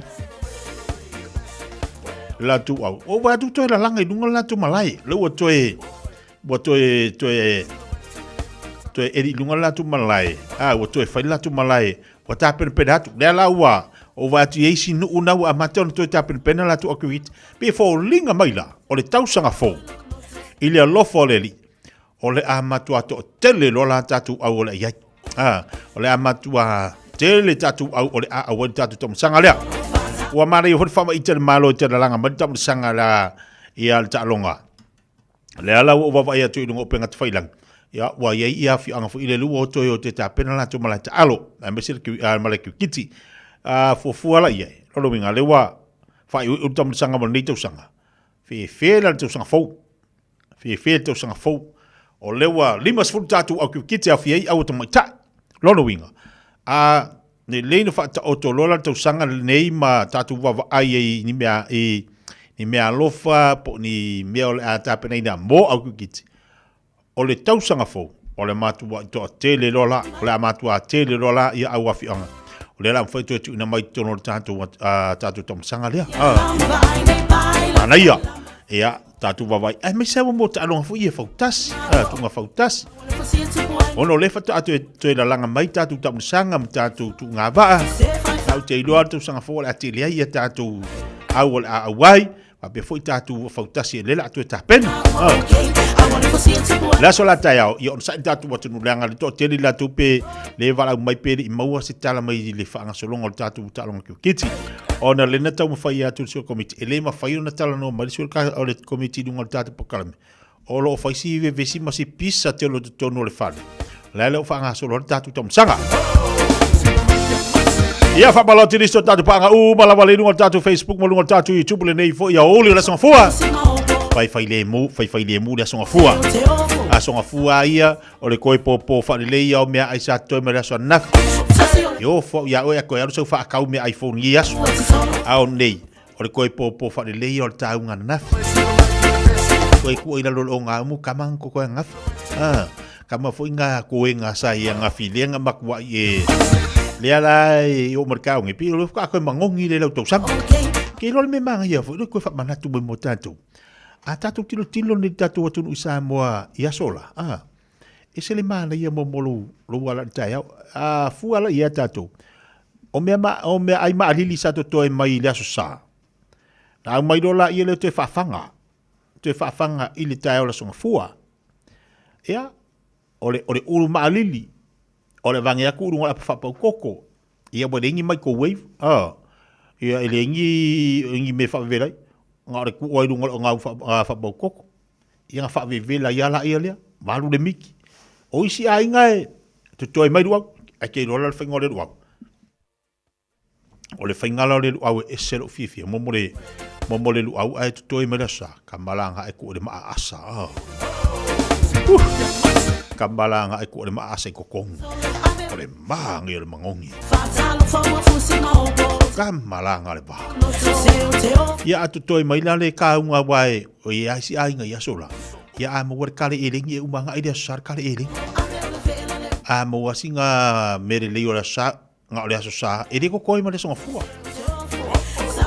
Kamalanga ko koi mai la le uruma ali le ole sa. Nga le fa vela nga le kongi e ngola fa koko fa vela. Malu malemiki. Alai makwa kafe mai le iso le fa fingi ngof kanga fa paunga nga koko. La komungu mai kuole mkuka. Ia nga le vela mai au fa kasi ale ole afu. Ole koko malemiki eling. Ia male uruma ali. Pai bai do langa mar sifu nga ngola ilas. Ai fa pela le te mafuta mai anga ko lo fa ka ang ko kor ka wanga fia. Mai mau mi ai. Ia wa. Mau mi ai ko ngole. E ko ngolo nga umu. Sui ngole o langa. Ole live. Ai, sui ngole live. Yo langa uka ko mai ngi ba ko mai do fas po vi masi manga ngafi. Wa ko mai lo vai mo anga ngafi. Wa ko mai markau nga maari lau fa fukalo ma lau ka nga fa. Ya wa ko popo ngi yaso. Ya o aso la oka. Ale kai au fisi pa udula ko. Fisi ese. Pe ado le finga luenga pe da onga ngale foi mai ya. Ka nga ko ngole sefe lo ma ko ngale wa makwale ya nga me vala. Nga ka ngo kwa ko mai fa fo uru. Wa lu la so ako fa le pese nga la ngurunga. Nga be fisi. La kula ko su amale popo. Ya nga sari ale ma ai. E se fa pe ave nga me ai kia uri ai. E ai ma se nga me. Ari ku mala on fa merkalo ko ia vai sa fa nga. Mai la ia. O ke vai pole ase me ai ku nga de vai ko sefe po. Ya nga le wa ko nga kamaiki. Ia po se ale sa ko ko ale sa foi nga usu lo ba ko ka ya fa wa makua pe ole ma veve. Ya nga le mai a popo. Ya nga ole la umod. Ale eu se ale loila ko ai nguingu me la ringi roi. Ya mangi ma ia. O ka ko anga yu fa ngi vai kai o.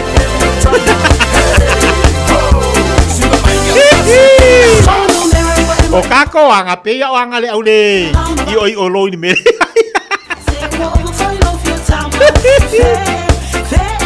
Pe ya ka ko le fi mangi loi. Do me anga ya ni ka ko ori ngi kai. Ka ba lo tu telefon tatu wa tu lo ma futo ba le ya ori tamam tira matua. Alo fatu mo to. Musika mole, yang ela tunu i top of tanga malo longa ni fiaso. Se formule valu minuto cele chula se formule lua.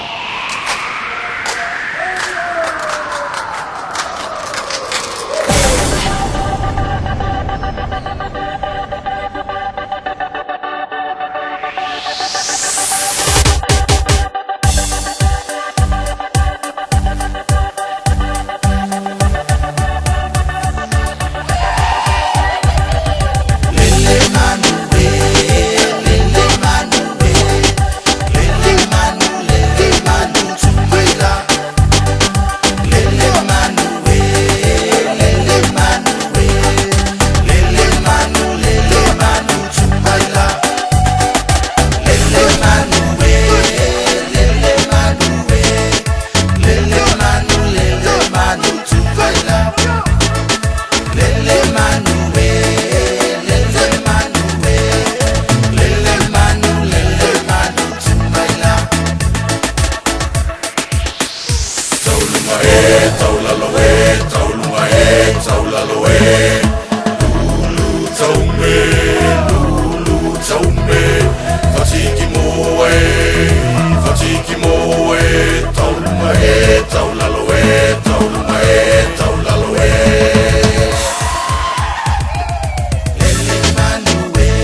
Ooh, it's an ad break.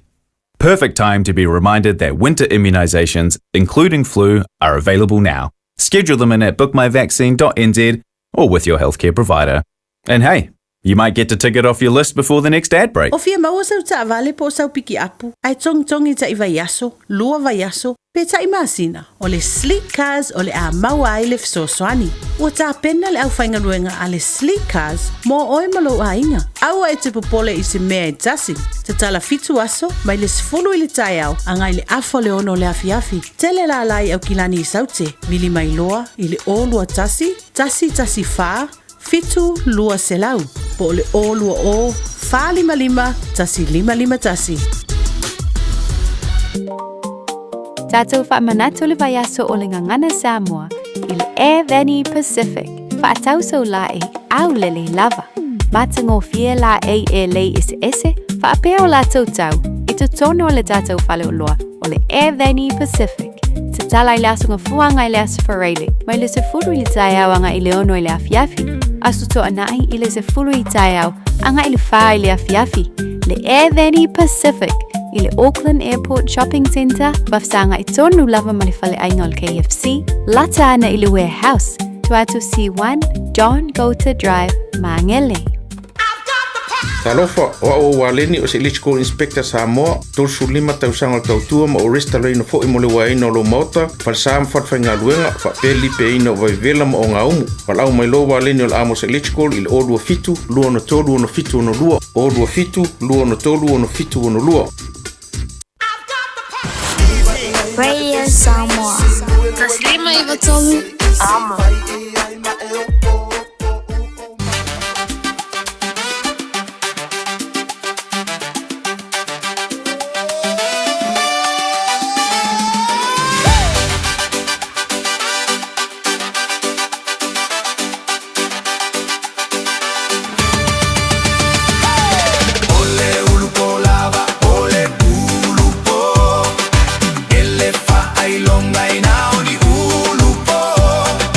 Oh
Los pun valu minuto lo cek nele jula semua loa.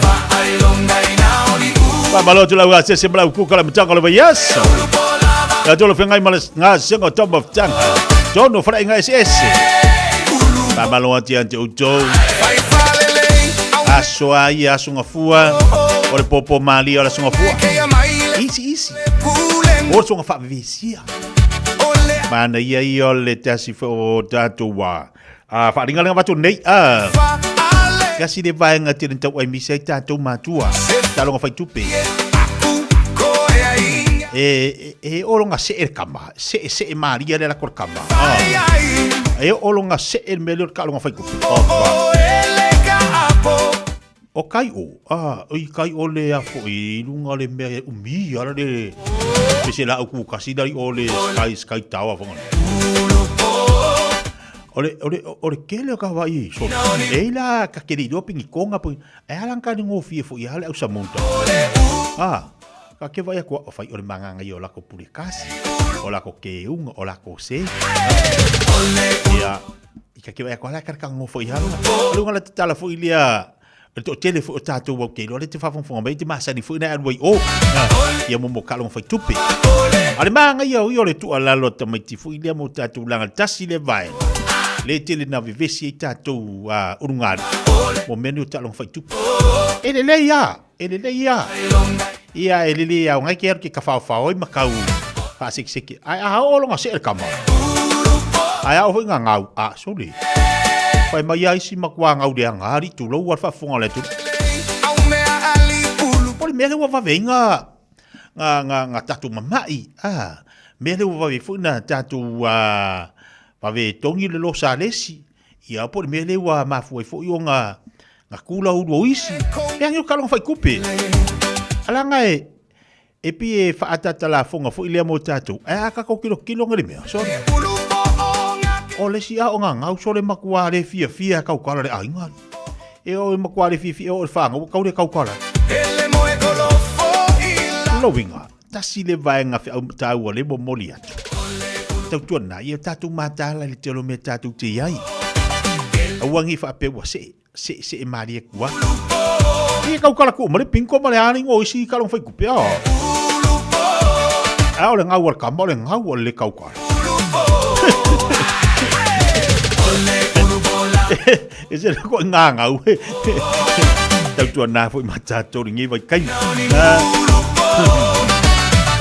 Ai lua ele mana ia tonolu ai nga ur faia ai lua foi ai alu foi ai quero que omi ai lua quero que omi mau lo singa mane la po se mane la po la valore nga ia al meale fai mai fiki mai lo pesa we fiafia ia mai ia ko omi fai mai ko omi ki wa tapo mai ki wa ma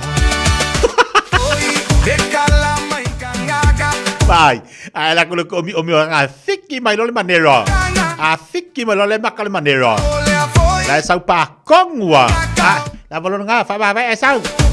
Sau lo la yesko inga waring of sko inga le fale. E vai kamaiti. Ya nga sau lo le fale ko inga. Porque si mo mo ko inga. Mai lo was. Vai la di uma ko kala ko inga me lo ko.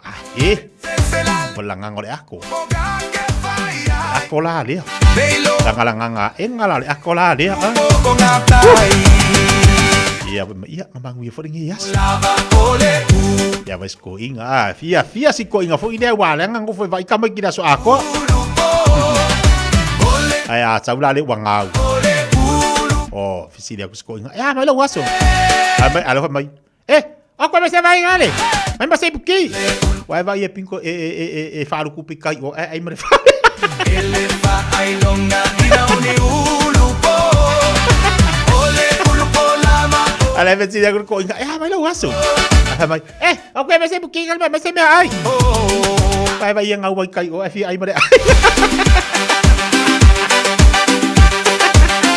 Vai de berkalar ko inga. Ya, vai keki. Wasasa o nga Ai ko ya le fa ba mo de le si afeka la. Ala ko pulo ulo ngale ka ke ngolo.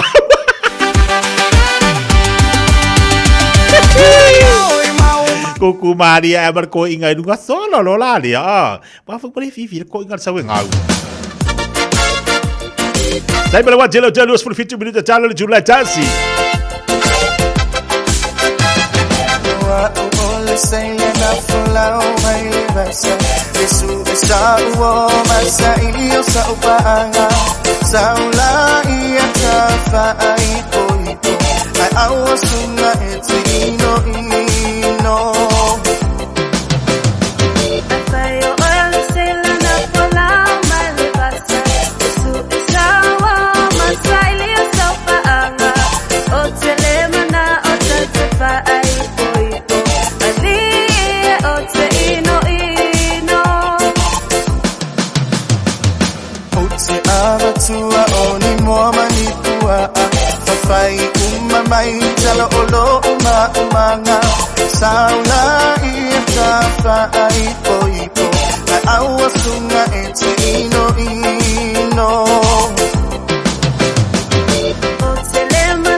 Ole manea.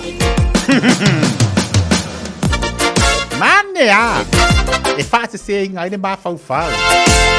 E wanga le fofola kwa o ka va se e. Va se e vai na le. Pa pe e va en malo kiwi se va ngai. Ya. E hala wa count. E hala saving. Vai vai e me was so. E so life insurance.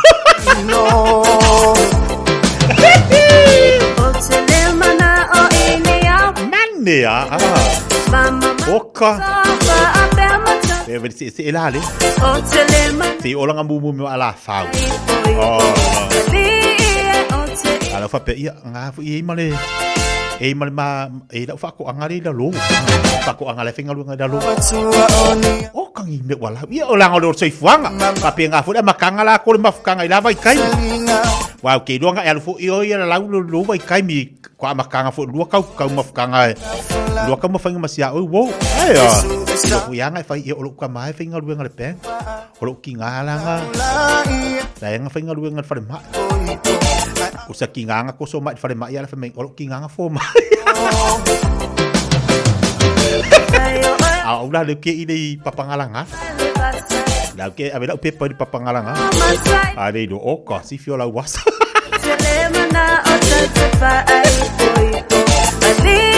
mo mangiri ako o ga da vai kai mo ma ke ki oka Fiafia oka se mama fai kusi ade do le i papangalanga ya fa mai ia ko ma ha ba ya pe la ole vai ngalu nga vai kai minga o mo lesi kampangi mo lesi ma yo kampangi ke kelenga ki nga fa mai ia o we o lo ke kusi di siki de ya ma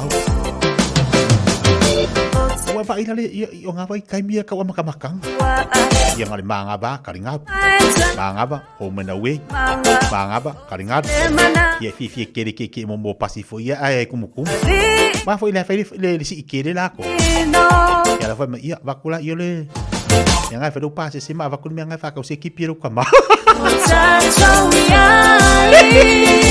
le alu lo kipira le vai pera i pe para fu mengi ka wa ka le ola yo ngo sa ia yo ola fa ngi vai kai o me anga ko mai la vai kai Wai pa wale un ngame uma fai mai do markala. Fai mai do ia ol ko. Ngo ka.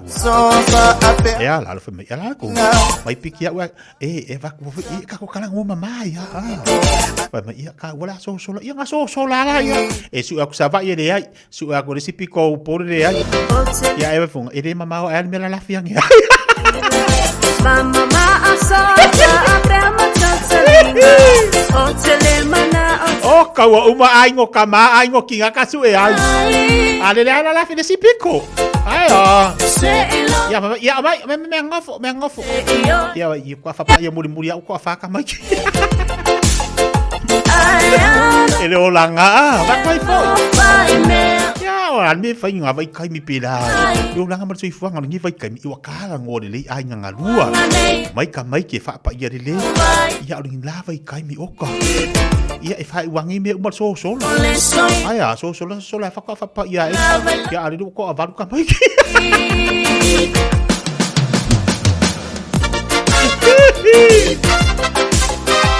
ya uma fa de mantra ia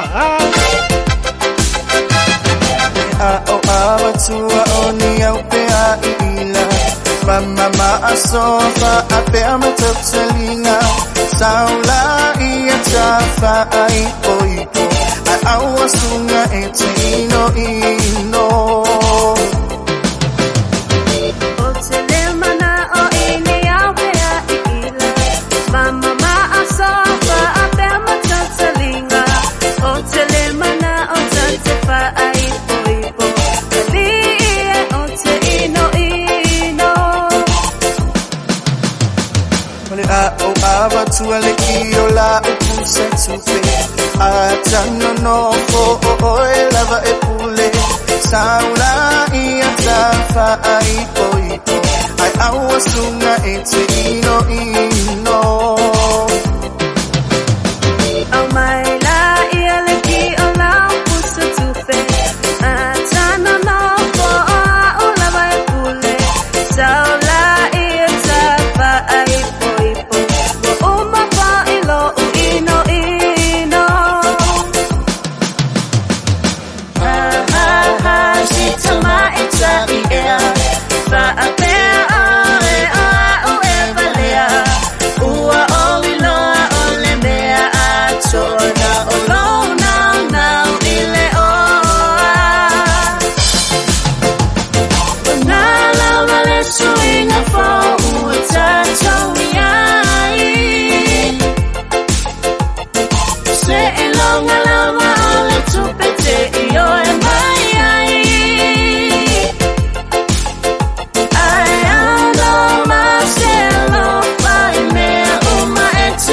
Ya lo tos fun marfitu minuto talo le tu la tasi.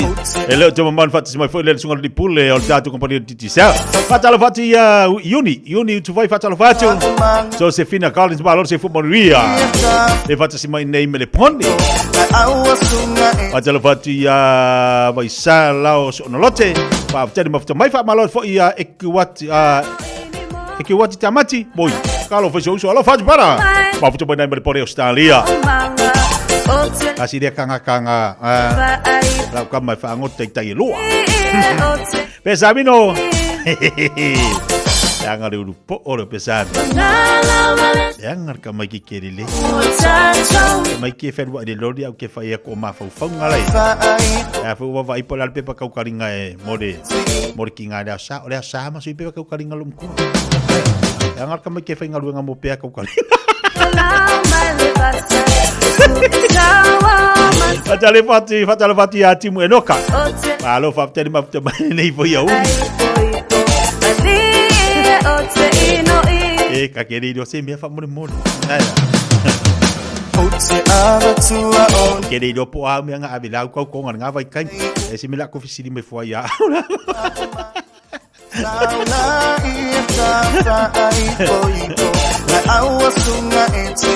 Ele do ayap semia. Foi lá com su mai po a me nga avel nga vai kan. Ya, pe pancake. Tadi atu sungal di pule tatu kaprimo tatu. Ya, nai fa fianga fi filoi malo tatu watu fa talo fa tu ma fa malo ati la tolo tat amtari nga duenga li fo oli.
Toi fa wau ni so tatu fa Fiafia ngai taimi ole awa oli ona le wase mali sa ole sunga li pulo li tatu company li titi zel mo tatu fa wau tatu proclame wa fo tu amata mol nei fo Vaiaso matalo vatu lo sunga li pule ma u fianga lo pepe malor se fo moria ni fo tai ola son fu ala mtanga nei Vaiaso fa talo vatu belenga fa lolo fa felo ya tu la talenga tia ma ne fo le tapo inga sa mo tonu akilani nei ya me fo ila to lo ma futa mai lunga lo penga te whailangi tantono to te le ia o lo tu mata i lava fo i tā penanga o tu to tase so tātu watunu i Samoa e pe ona iai foto tele na malanga telefono ia al nau wha awau e mata whaongole o le tu to tase ia a tono lo iai foto tato au whasara lau Samoa a te ne vai tei Ioi, o lo ia le tu fine Aisha ya lo mfai fa ona lipiti mai di so vanga me tupu tono tatu watunu ai me jel tapena to tatu tu to tasi pe ona ta ua pe na sa uno ye nei ta yao mane fo ila le ua fai fa ona to to telo la to ya wa le ngato ila to malanga to fo ile le tatu wa sunga fono le faka sale na ye so male tatu wa Singapore ai tapena tu isi sunga fono i muru mai Ioi a tono vanga tele aleta tena una watu ita po ai le fautasi le o le a mua ai to nga fautasi ile nei te usanga o tele ia tala wa fa longa to fo ile le awai mai o o fautasi mai le mo mai tutuila ia ai atono la le afaina le o se avano le lei foi ia se vai po feo ia tulanga foi o fautasi la vatatou i upolu ma salafai ia me se foi ia manono ma polima ia ele nei tau sanga ia te loia se taimi ia mo foi se avano e toe sa ili ai ia o ai foi ni fautasi mai le motele i le motu tutuila ia o la ai goi po ai le fautasi o la matua i silio sa taimi ne la upepeu te iloala o le ua tele ta pena ia mantu fautasi ale le fautasi me i salafai al fautasi fa ingoli tolo lono winga ele sawa la nalu ai tolo ia mantu fu dal tolo kamanga i fa pia e kolokolo le ai e kai me kolokolo le mu va velan kolokolo e wanga momoi o lau vai na te pe o la tolo a le alu pe a la alu le ba fi fu le a ia o fa e o mai lo tu molinu ia nga ngai do ka masa ka sa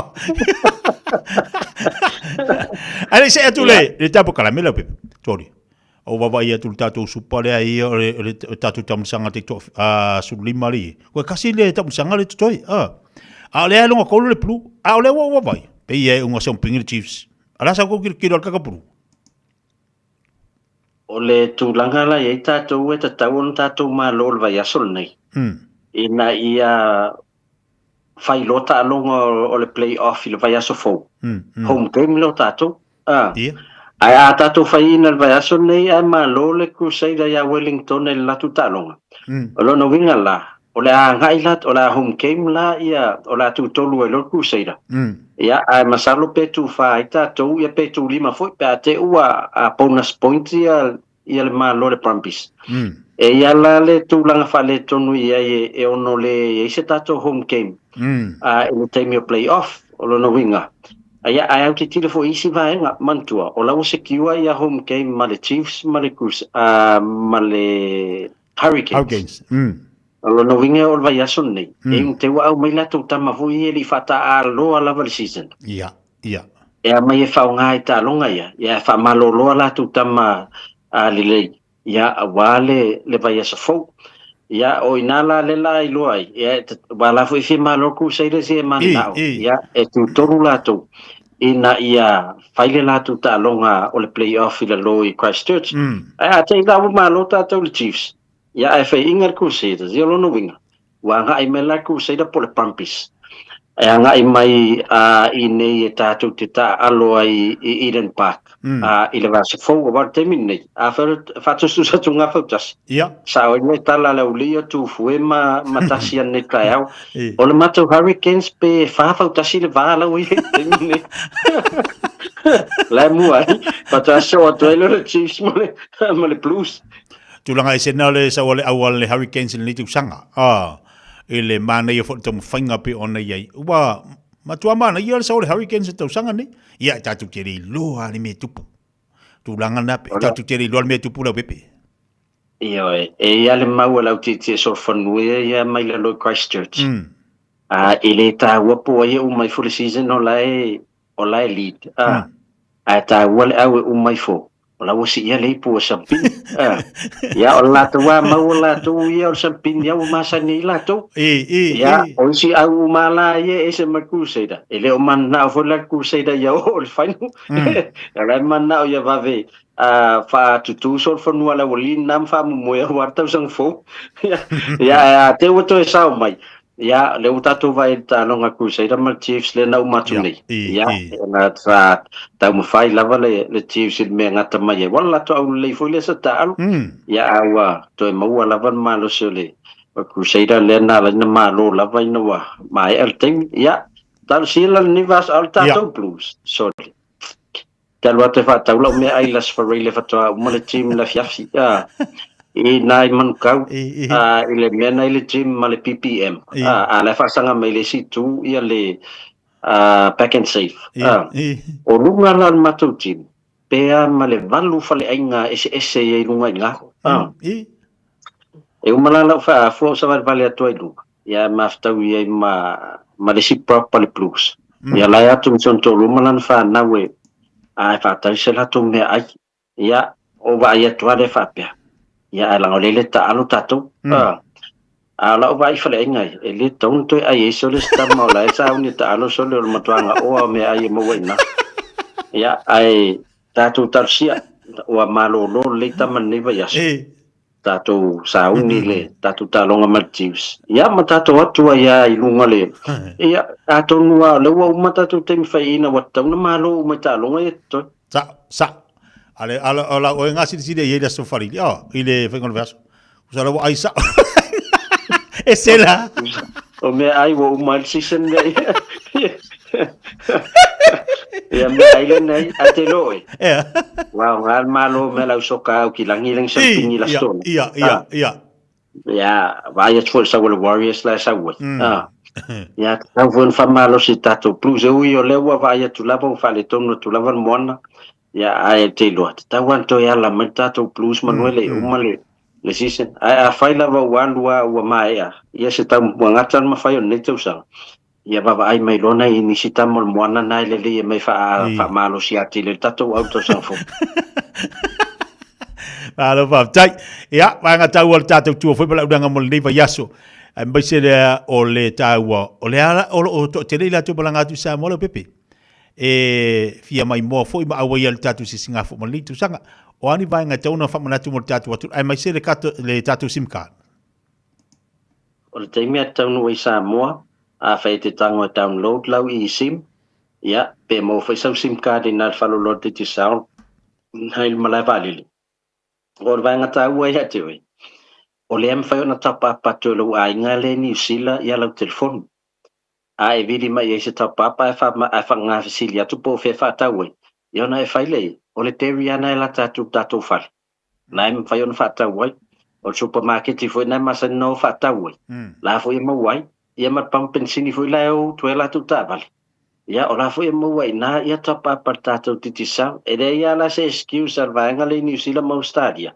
o la le fenta papa tuela telefoni awa o ele la tinga ina tapu ya tu ngava ma pu e mai video ia alman tua em faina pu ya ele faina upload pa le se credit ya e mana mia la top apato telefon ina iam faye ona fa taulo pando o pando ai sa motetia om to atau ngofia a e fua ia i le ono sutala ai mo wai ia le e ono sutala mo wai ono sfulu ia gigabyte gigabyte na te fiu e faunga e matua ia fiu e fa e umala le lova ia so le te tafao i sa moele te tai uma e te o i New Zealand e le mafaina mo se ono sfulu gigabyte pa fut fika le ono sutala samo e tu sana pole fast fulu New Zealand por tolu valu New Zealand e le mafai ona mo wesa ono sfulu gigabyte nei o le tawana o le on mamlama fu o tato titi saula i samo e pito i tele a o lau taka i maua pe a e taungaina le tato o nanga malo faftai mo i tatu ainga fo ie fia tongia la tu gas power ia o so sani fo ia bese e tatu finga fata mo fo ia lela tala ia mantu fo ia pepe wa ia tatu funtanga e kalisia falo lo fo ia tala tane mo fata unga ia bese ia la foto so sani mo tatu pepe I funtanga pe ile fakasa ia le motisi lela tape natu mo yulai ia fa pe tatu ainga malanga tu mo sunga sunga fo isi kalisia o nanga vave ama leile rate la il temina in final la foto ila se le ni mai New Zealand po Australia ngai le mai cash al titi sali Samoa fa ngal tato ClickX fa ele etele le stala no tato ClickX ya fa nga ia le ria o le nga fo vanga le ria tetia e ia la tu falo lo te tu solo ai ni o kilani etela tu ai si teri la tu mail sign le ria ia po te tonu fo o shopping centers ya e te arsa wala ye e fai mana la follow to pel my cash pa wal me la tu malo ID ina yam fai ona le stala o te mina malo proof of address ta siete me le stala ala wia va ye rate state ta si o company yam fai la foi tupe e pe al click exale le yalla to rate e ya te mi ta te la tu ta la di mavan e te mi sa wel ta la di fit pe ta la di mono a uta va i si fatupe ola ua o tālali matasi, tālali malua. E whai ala si te leo le se senga le o le morunga le reiter la whaina se le ni whao ngā tua tātou ClickX. A ngā I Samoa. mo la to lo siringia ia awala vave mfai ona fai cash power ia anga isa o ifo na e vai ia titia pa fa pele isa ka ale isa ka foi le talo online e fa ngale Pacific 40 e la foi isa cash power ia e mfai ona anga ia tuna ia titia mo to Samoa ia e te la tuala malau cash ia polau FPOS ia pa wan me lo le mita to ai nza mo male ngola le le tomita ia o ina fu en fai no se so ni te fa si no tu ia tu langa o fa ta o lo fai no fai mo le bluebird ia ai me se fu ta to ia su tele merta tu sa salapa male esi male a tamalingi ia ona o ta to website te o le www.tlmarketing.co.nz ia e te aluanga i lunga inga po fea la vala New Zealand te ei ma Australia America al sa o lunga website te tia marketing e mafai ona faila oka matutongi ia ai senda ko tia marketing il lato fenga pa anga ma New Zealand Post alo fa tai manino te le vai ngale tau tau nga mo tau le mtanga le vai aso te fa malatu mal ta telefonia alo pepe fa mo ia ole o lu tasi li mo to lu fa ia le numero e mafai ona vala mai ai ia Moses fa poponga tato pokalame fo ia ma le sunga le o ilas fareli ia on tato woile Hamilton e tapuai tato ta longa mal chiefs nei va stete te le pepe tau tu fo mal tato atu manu fa ngol veaso fa tai soi fo ia fa fo mal tato atu tau tu le fa ngol pepe tala ilene pe ona fa ailo fa manino te le vai ngol unanga mo tato nei veaso eno se balte te mo wati lo te tasi minuto on talo le tu lai tasi Mō tā penanga o wha moe te tele, whaafisa ta i le Lux Tent Rentals. Maua whale ia, gnufoa, lau, stage maisi, viri mai loa sa Taj Singh i le olua lua, limatasi o limaiva lua tolu. Olua lua, limatasi o limaiva lua tolu. O tau sa ili se sa mo lo ainga, po o tau sa ili sa masini tutua pe o le Hilux ma le Ford Ranger. O leo au nanga ale kaseti, e whaafai mo fie mea uma.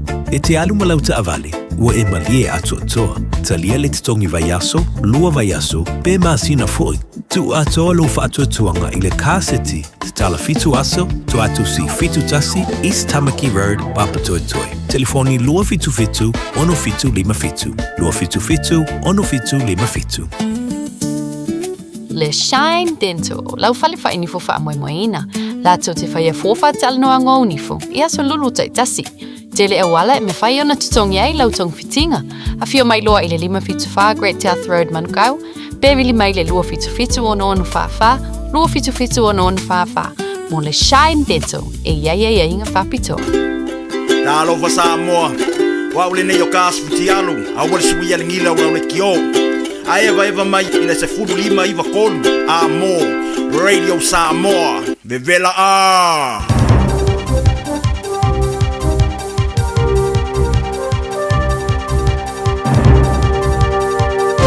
In this update, Dame Jules Top has died aged 68 after 22 years with breast cancer. She was half of comedy duo The Top Twins with her sister Linda. They delighted Kiwis for decades with their comedy folk songs and characters like the Gingham Girls. We sing country music, keeps us good and gay.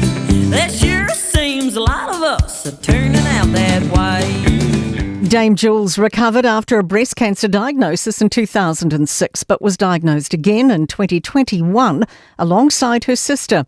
In a 2023 interview, she said what made the Top Twins so special. When we performed, people connected with the love we had for each other, and they felt that on stage, and I think that was the magic. That was the magic bit. Anyone can get up and sing a song and we'll try to be funny, but they have to have a connection, and that's what's important. The environment's set to benefit from changes to how wealthy migrants spend their money here. From next month, people applying for the Active Investor Plus visa can put up to 20% of their required investment into charities, conservation projects or philanthropic funds. The New Zealand Nature Fund CEO, Nikki Sygrove, says the environment will be an obvious choice for many of them. And obviously at the moment in New Zealand, economically and government money is tight, so the opportunity to open up this to charitable groups is just fantastic. Fresh pressure for more learning support funding looks set to go unanswered in this week's budget. An uplifted report finds waitlists persist, schools are covering funding gaps, and staff are stretched beyond capacity, despite the government's $750 million investment a year ago. But Education Minister Erica Stanford says last year was the learning support budget. This year's budget is the secondary budget. It is the budget to support the NCEA and curriculum changes in secondary school, as I said it would be last year. That's news. In sport, the Warriors will run out at Eden Park on Anzac Day next year against an as yet unconfirmed opponent. The last time they featured at the ground was 2014. The boss of the NRL, Andrew Abdo, is standing down to take over at Tennis Australia. Another impressive point-scoring effort for Liam Lawson at Formula One's Canadian Grand Prix. He's brought his Racing Bulls car home 7th, having climbed 5 spots from his starting point of 12th. Lawson's been reprimanded by the FIA stewards but suffered no time penalty for a yellow flag incident at the start of the third formation lap. He bagged 6 points to retain 10th on the championship ladder after 5 rounds. That is sport. I'm Raylene Ramsey.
Tātou whawhiwhianga le whai teima le uli ni watu le mali tātou teimi le wati le ua sifuma le whaminute ua te ainei ia le tu lai. Tasi le tūra buri buri le tātou pokalabe pe le whawhonga mai whati tātou tinu e niso le atu le na ua toi anga i atu mo le toi amatalia whi o le atu ngā ruenga o toi ni fu ia songa fua e i le atu whatu amata le atu si Filipoa na nei o ia mali mamalu whati tātou tinu ia amatalia la tu ngā ruenga le nei au se pa i whastai mo le pona nei ia whamalo atu lava ia te oele usu malo whamalo si malo le ono sa iso stai mo le aso na lo wha ngā solo iau tiu te ma ngā ruenga pe ona iai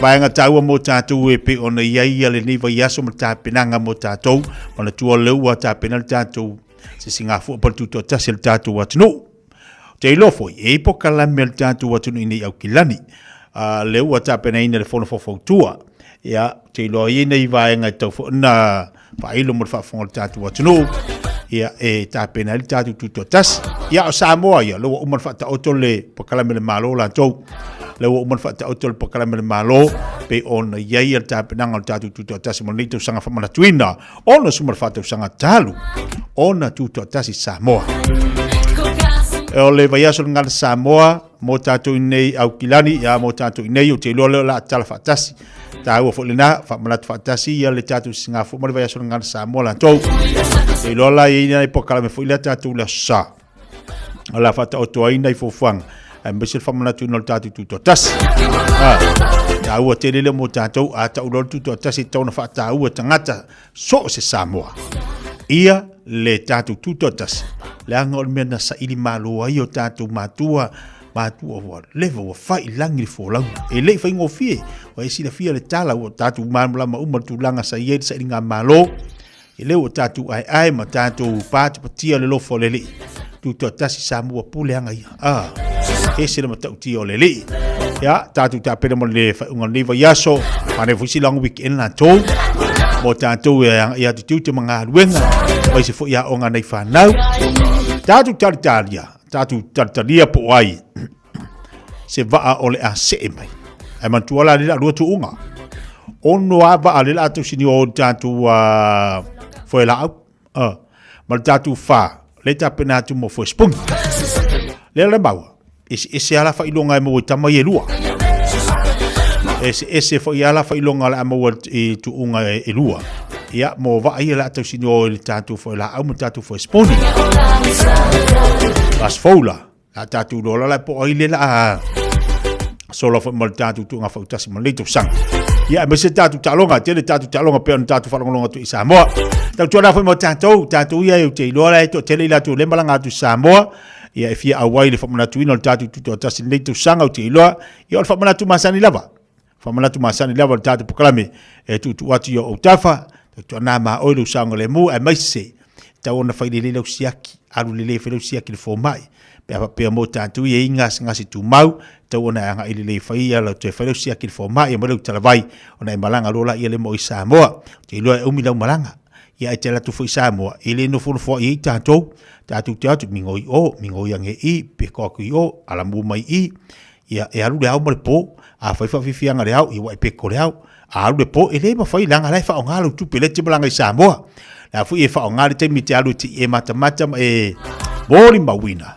ia wha whiwhianga ma le telo pokrame le la wha ata oto mo le tātou si singafu o neito sang ia e wha i maila wa uma pokrame nga e ari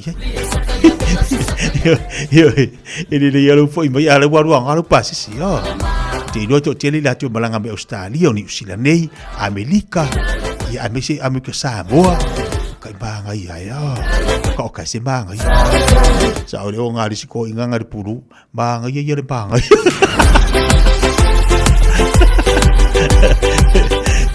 ole banga ia le banga ia puru mai banga ia le banga bang ia ia Singapore ngi kausang ia lele ora tu wala loanga tatu pokame mo tatu belanga Samoa tau tuana ma oe au te lua tu foi Samoa nga eso nga yo ya le ai nga lu yo fala ngai ingu nga yo fala au au ke so nga mingoi le te la tu ne tau malu la tu o tau mo tau vive pena o tele na a fa ine fo so fu mo tatu wola tau wai le fa mala tatu ma le tau si le so fu malo loina au fo te la tu Samoa te so ona tau sa milite lo mia ai e la ku fo ngi o ka la Samoa so le asinga le ngoi ma le asinga le kari aku le asinga le o ka ngi mia yo ya tau na mata tau te lo le si vai ngata o le o mana tu o te mine ole mo tatu ye malanga mai tatu ai nga mai Samoa a me se la tu fo ye le o mai no fo mau mo la tu fo o ye ai nga mo ye i la tu malanga mai Samoa o le fa mo tu ni so ai nga nei me la mari o malunga nga kausa mi de o so silunga i masi ai nga si la fa nga o nga mai Samoa ta sini masina lua masina ia kalunga ngo fo ama kalunga kau fa isa ide ai nga yo nga fali ka ko ai nga ngai ia wale fe kawila ko fuanga pe ia fe me ia wa kau ko mi esu ko fali ia mana tu le fato atu masinga pe fa masinga lima masinga kalunga ma ngai kangaka ala tu ala lo motato tatu ye e tau no mai nei tatu ai ngai masa mo tau fa mau tu ma on sai ia ongo sai mai tango fa se awala le lei lalu ngala tala afa pe fa mau tu mai po ni tanga toru ainga pe ko ke ainga pe o lava fa mau tu mai at oe malu ainga nei New Zealand po Australia foi au te popoli tango fa le lei afa pe na o mai nei lati mai laki mai sei ia o mai nei te mo fai tau fa mau tu ole vai ngata ua ia te oe o lo tango fa se ngaru nga le lei tolu masina tu tina no fuai tango su se fale ia mo me foi o pengifiki o me o pena tu petamaiti ia ngai kanga olola ia le fise wala le so le se la tu fale pe fai oa ia nei vanga foi tilo tono lolo tu fale wa mata na tau fanga solo fu fanga lu ainga pi fa la level disi ainga na o le ngala la tala le fai atu mo tatou ia fa mo tu mo tatou ainga ia on sai ia e on sai ma fai se ngalu ngale le mo nei tatou tangata ia o le alinga luenga le lei tango e fai se se la tu fale apalai e benefiti o meti lo ilanga le fata atu mani tatu tangata mai Samoa o le fi o mai tau va ai ma tau tilo ia o le Samaria ngale leila la te fai la upale lei o te popole le potolo fale o te popole i lau tupena e alu, o te popole me ai lau pusa isanae e whaonga mo nei tangata, nei tatu tangata tau wha mautu mai. Te iloe, e se le lei o leli, e wha mautu e le atua mea uma, e alu lau tupelena, e wha awa noa lau whale no whorena tangata. Ai le sau wha tangata le manu i o leli. E le te me te tilo ai se me le lei, e te lei mafufauina. A o le tawina o lau alofa maluanga le nei tangata na. O lou alofa ua sasaatu e whaia o tangata o lou ainga. Ma e mingoi wa alu lau tupe mo morifea, alu lau tupe mo morifea, alu lau tupe whaia o ngana i tamaiti mana i ainga whata. Ai tā pena i le atua leisi au wala le lei ma leisi mea fau. E tau i atua ile manuia le na. Ai baile i sili atu le whaarua ina e watu e le atua mea uma ia i lo le mea na whaalu. Ia tātu on sa. Ia tatu on sa. Olo sa i tatu ia nei New Zealand Australia whelava. Le wha mautu mai i tatu ainga. Aru lau tupe, talo le ia. Nai alu au ngai te fsosani lisu so tangata. Alofa i le lua te tua o i e peo o e lava i atu. Ai ua le whaia le kama fu i le. Ia, o mai si a inga o wha mauku mai a oe. Nganga o manga kausa melo muru au. Ke sainga chips.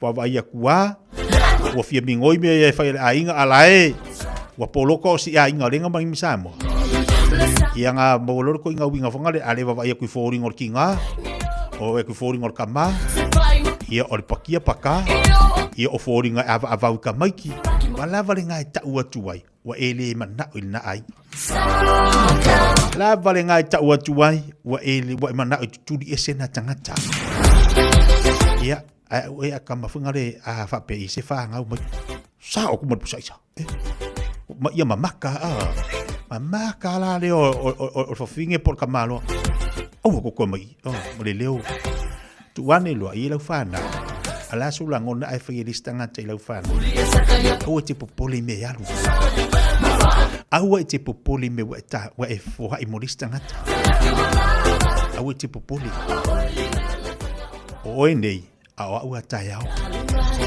e au mai fo ile tau ile mo oi te fai ile alofa pe ona alofa mai Yesu ya tatou wa o fa so atu langa le o tilo o fa longo wa ai i me lo tupu tu tono nei atu ina ai nga tau fa mau tu mai ai ile te mi alu wa e le fifi wala wala pupula fa ngumi fo ile malau leo e tutu le sina ainga ale tu alalo aua ai lo fo ia wa mo umi tolu masina fa masina tal noa o le fa sole me taua fa ia ma le mai o lua ba ai wa fingisi mal matu fale ai wa poloko ono o lua tal no sa ia ina fa ile ia antonu o le ata mo fa sa ili se lua fale sa ili se tupe sa ili se ngaluenga sosoani ia lua nga ilolai e wela le manga ia tala noa fa soa manino mea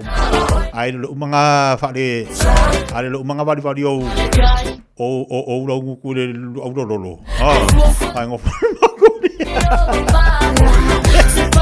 e lo fa solo ma fa ke sainga nga masinga ai nga malau koko ngale ari umanga e polo ngai con la kapoki ia ngai ka ngole ka kukuri oka ala afai a kwalko kuri o ngai ngo fu o ni ma fu ko face ngani ai on sai do loko ke lu afu ala kai mo le di sa we ka ngo lo ka ngto mai woka a ba aile ko tapa mai fo ili sikupili e vai la unga ruenga la fo ko e mo si fo popo ngalo ko kongi wa vai wa le e fa ele ko fa popo ko kongi ka malo asa fa finge mai e wa si do kulanga i ole fa mai ai vai dai e vai wa la si ole di ai mai ka mai ki ma mo le ola ku pele nga mo mela unga ruenga le ola unga rue so wa ko e fiki fo ila ya kal ko lu wai do o ki fa kamale me fa pinga Dai vele wati luas fulu alo minuto o te nei ia le tula tasil te tula de Samoa. Tasil lima tula mo na po kala me fu tayo la sango fua. Ba wolo fa tula to tele la tula ma fu mai. Ia on sa ilu no to. O kengo fo polo ngai ngambi ai pa un me ia le fa soa. Sala noa.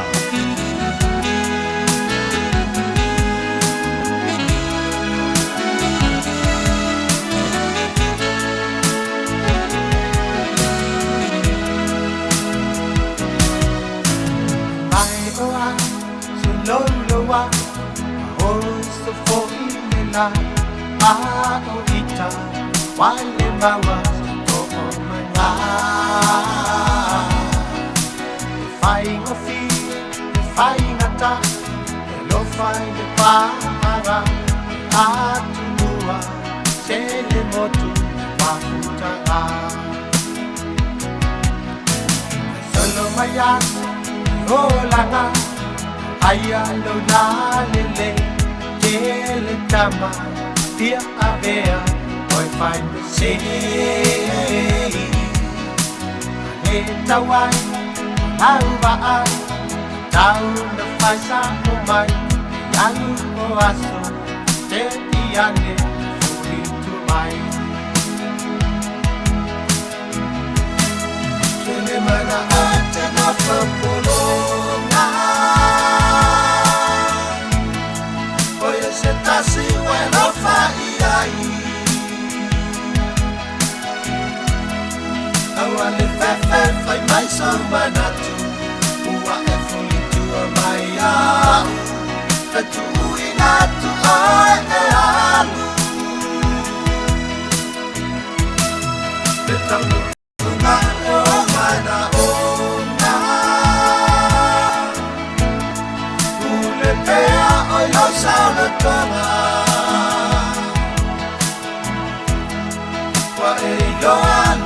Mafatia, ise ua fai oe matia, ola nato fa Italia.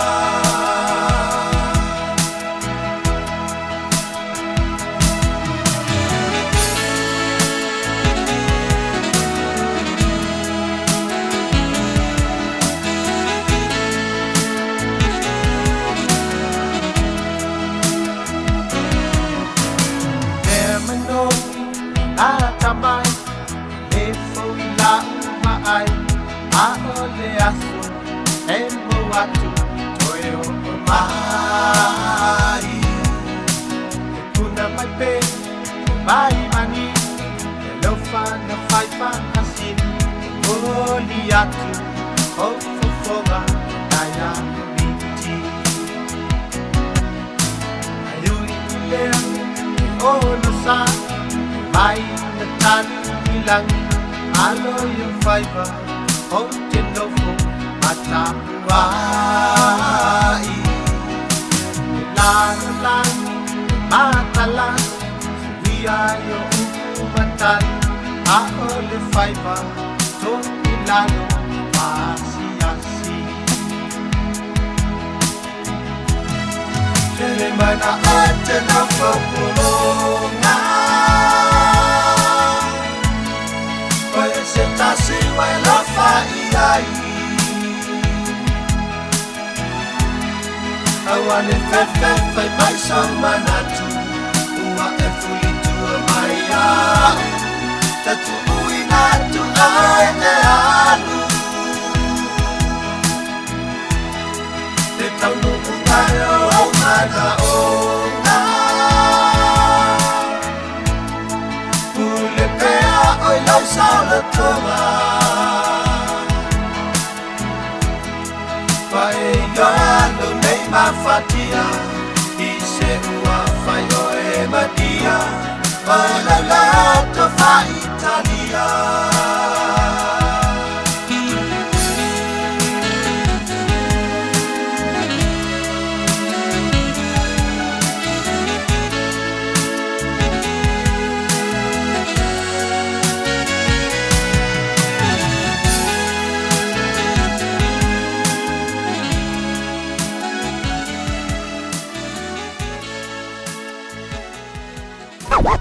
hours a day, 7 days a week. Radio Samoa streaming live on www.radiosamoa.co.nz. It's easy for life admin to slip down the list. So, we're politely interrupting this show to remind you that winter immunisations, including flu, are available now. Let's get them sorted at bookmyvaccine.nz or ask your healthcare provider. Use your loaf and throw your burnt toast in your food scraps bin instead of the rubbish. Because every scrap counts. Tamaki Turiki, altogether Auckland. Wa mawhaina I o na whaatau wantu top up ale Digicel I lunga o le upenga ta whailangi ale ClickX Pacific. E mawhai fo I o na lafo aise leni I le MyCash ale Digicel I Samoa. Tonga Fiti mawaruatu I le na o le 5 ta la. E le leile reiti aso taitasi ma e whaingo fie fo I o na e listalai. Asisiane I le clickx.com e lafo aisau top up ale Digicel. Pe lafo I fo isau tupe I le MyCash ale Digicel Samoa. Tonga Fiti ma vanuatu. Morisi whamtalanga vla au le olua tasi 5 tolu fafa. Olua tasi 5 tolu fafa.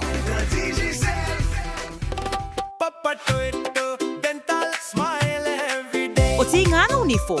Whawawhe nei loi le Papa Toe Toe Dental. Ma whaongalau Community Services Card. E se iai lau nifo I le nao le fase fulu tā la. E whaia foi nifo auroi whaai ila ai lau Smile. Susu mai pe wala au mai I le Papa Toe Toe Dental I le 252 tolu o le tuatusi 375 Great South Road Papa Toe Toe. Papa Toe Dental Smile every day.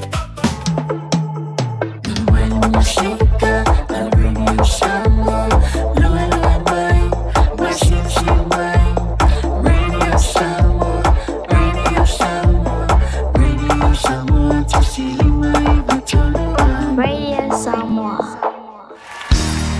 Bread of life sent down from glory.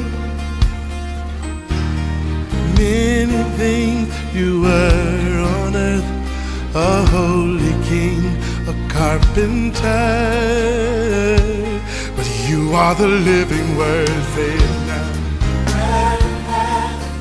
Come on.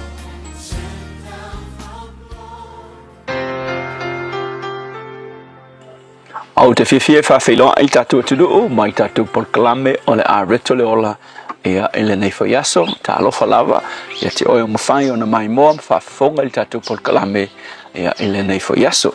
O le e peris fultolu al whai upo e 5 e whapea ia unoa a outou a mio ma le mata pea pea ia ngata ia ho outou manao I mea ua ia te outou a wawa whetalai mai o ia o te letu ua lava oe o te le tu la foa I lava ia te oe.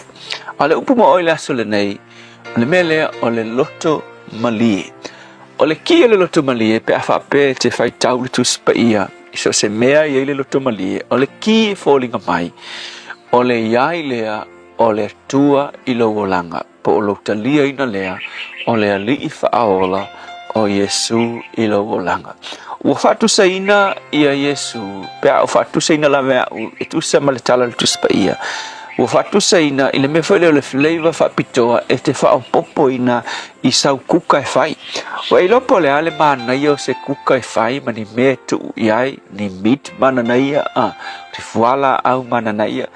A e le whao popo iai mea I o flavor le mauai le taste le lei o le kuka ia po se me fa manongi ele kuka ia e fōringa mai ele atoa lau kuka na fai a wa fatu saina e tai fa pena ia Yesu I lo loto o wa ole loto le tangata e asosi no le asosi e le malia I se me o le olanga le nei ai e ke fiwe po le alo lo maua ino mea e ke fiu e whamani o le loto malona natura e le atoa e mana o pea i le unga o le aso e le mawhai o ngā malie lo loto. Ai se mea e te mo i ai e mawhai fo i ona e maua i loa pangaku a e maua le mea lea o ngā atoa lo leo lo loto ma lo langa al whala vela e ke maua fo i le mea le pea e ngau e sa iri ai uma e fo e ke le malie o le kari o ngā o le loto e iai a le mea se i longa ke ku iai whatu a atoa whapena fo ia tangata leo Solomona e le tusi lea whaila unga lona mata upe lua por whai upe valu anga i sefu por whai persefulu e li tala le whai mai o mea uma sa o mo ia tala Solomona mai o mea uma na manao ia i lo loto nga o maua whai mai ele ai se mea nga o mangao ia o tele i maua i leo langa le nei a le whala vela whai mai i le unga o le aso whai mai tala Solomona nga o maua mea uma ai o iloa e le ai se winga o mea uma le ili tala fo ila Solomona o le lalangi ma leo langa le nei e le ai se winga a wa fo ila na ia maua mea uma o leo langa le nei ai nga ili mea kamisi le tua ilonga o langa nga mafu ai ona le atoa mea uma na manao ia ilo na loto o le songa fo ila mo o le aso le nei o Yesu na te avatu le mea lea o le loto malie ia te oe o Yesu o le ki e iai lo Yesu lo loto lona winga ua tumu le kep ngai ke fiu e kau mawhai e whaatumu whaakumu i fiafianga whaatumu le oa whaatumu le mamalu whaatumu so se mea leo langa nei whai mai kala le tastenga te o le te mao le kalesia o Yesu a whapea o le missing cap ngai lo loto po o a mea umai ke maua e le ai se mea e fit le iai le avangoa le ngā o le avangoa e te tau o na whaatumu e Yesu whakika inga e iai lo Yesu i lo wolang ia o ngā maua le oe le loto malie i mea nei ua e malie i le whale nai te nofu ai ua e malie i le whanau a watu e le tua i te oe ua e malie fo i mātua nga e whangau mai ai ia e le ngaten ngā ai ke malie fo i le mea lava mea patino i te oe me whale ua e malie i lo tangata awa o isi tangata e le malie i a te ilatou sai whapena fo ia ui aso ke le i maua le li whaolo Yesu o le kele i o mea ka ke e le malia e o fo ia i a loka kingu ka ke le malia i lo tua pia o fo i le umitel a uke whapea i aso i o talavo ke le ma anga o umi pe o isi kanga ka o ngau whapea ke fia umi fia pe o isi talavo umi aso i a talengia umi a ke la wo utalia ke Yesu ina o maua le li whaolo Yesu ua makoe o malia lama i le tino ma au mai e le tua i atia e ele pese foi le vapea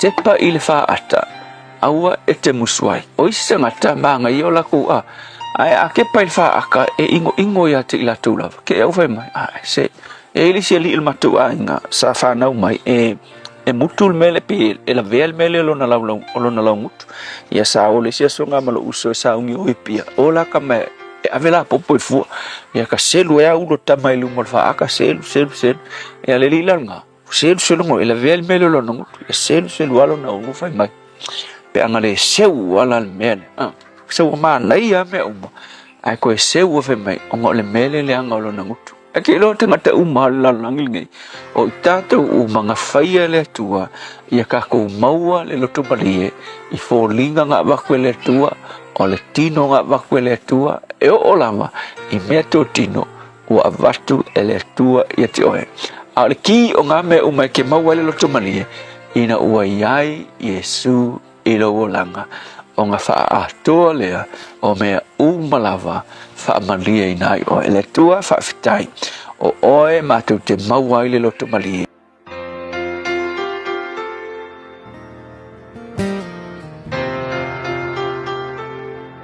Vivi atu ya uto ya yoba le tupu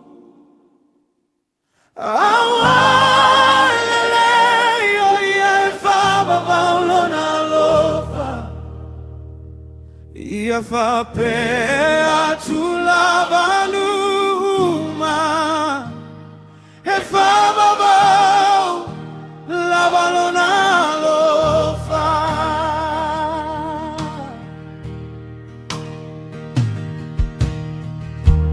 Nau valawa tu ilo pua puaga Natali mai lewa tua ia te au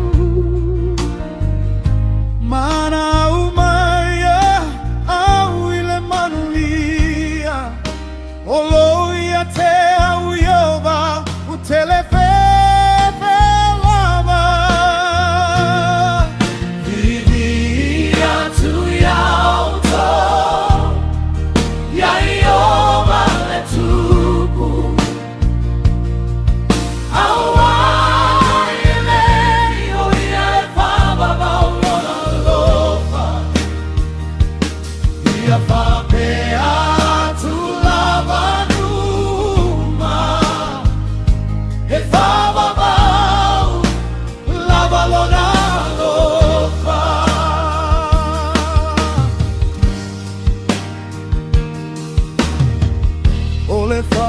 Tua ia iova E sili le fa lago lago itagata O le fa tua ia iova E sili le fa lago lago ia li Papa tu lava o e matata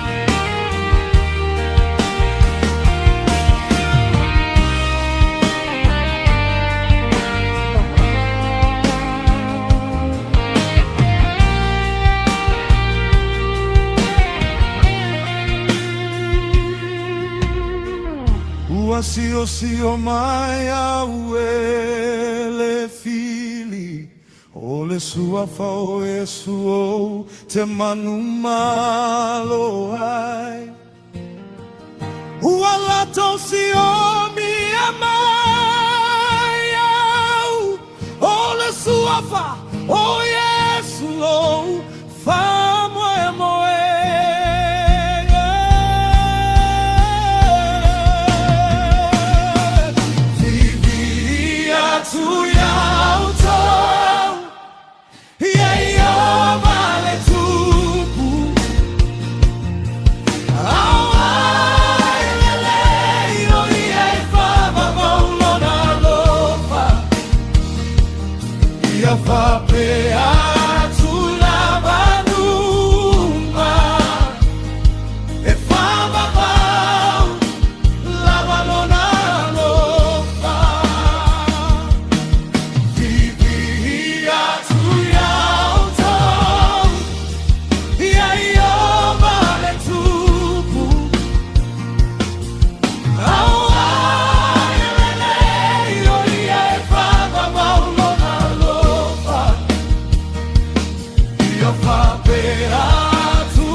Via tu yo to ya yova. Pele pa fonga ba sala masala su valu. Ya, ma tongo feel nei fo ya ole ileang ya to le antino itu te manga lu ngolo toi. Ai mai se fo le tapo inga ni ya tatu ma tu mo to malawa. Lo le tatu wa tino lo ma futa mai le nei fo ya so fa time po kala la reto le ola. Tapa tanga fa le nganga le mo tatu. Fa mal au fo le tatu ya itu te ma favor le ya so. Fa ma e na nga luenga to tali watu ainga la to fo tapinatu mo nga luenga la to ile sifipo ai fa taile li yo mo wala no tatu ti fa longo la na up for fola fa ma awe mo tatu ya aga le ya tu le tu ma fa mo ya tu yo faiva yo tute ngaluenga masani o le anga ia tu iai. Tau tōna fwoi mo tātou, whaisi marulu o le nei vai taimi, la tātou o tu lava le masina o le matua i vela i mai o le marulu. Au le whakmanatua i al pokalame mo tātou. Tau tōna ma tātou, tau o na whaile leia la e tala whia ngai le lei mo le puipuino lo tino i le tau marulu pe o na iei le nei atunu. E tōna fwoi mo tātou, nei whanau, le fo la tu ua le aonga ni yaso el vave i o le mana i fo fa manatu le sunga le le malo siki asu le telo taiao ia ma le tele fo tatu proclame ma le malo ia se fulu minutu wa tu o le me fa tali sa fanau mai se lava tu langa lo ia le malulu au ni fa tamala tanto Nei bele wati lo tos fuma tolu minutu tan lo le July lua. Se yo se mai nei tatu fa linga u tonu mai lunga tatu proclame ni fo oli. Watu mo le fa fonga le tatu wa tno.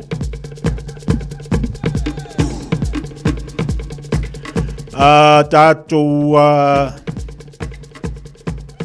fa silanga nei fa silanga nei la fi anga popoa. Fa silanga fa sino tonu lava ile fi anga popoa. O alo mto mfanau o le fionga popo e savai o lo alalam papa au kilani nei ia maso sitasi e fia tongi ia sana maa o lava le fa mo o le toe fausiina o le malu tapua i le kalisi e fakasai i tono le tatou nuu o le afaia le tatou filo inga le Otara Arts Center i le aso tolu se fulo me o inga o le aso tona ilea i le tulai tasi i le ori se pa i le tulai lima le fiafi e mana umialo awai mai tatou swala pule mafasoa Lima sfutala le stala mana tu mai sa la fonga a wale to am taina le ne fu fa moi i le ava ma le fa lo tele fa moi o le a uliatu le na aso u atu poina tatou filo ia i le lofa o le tatou tai fa tai sainia e le failo tusi ma le laulau al maftanga alum tam fanau a popua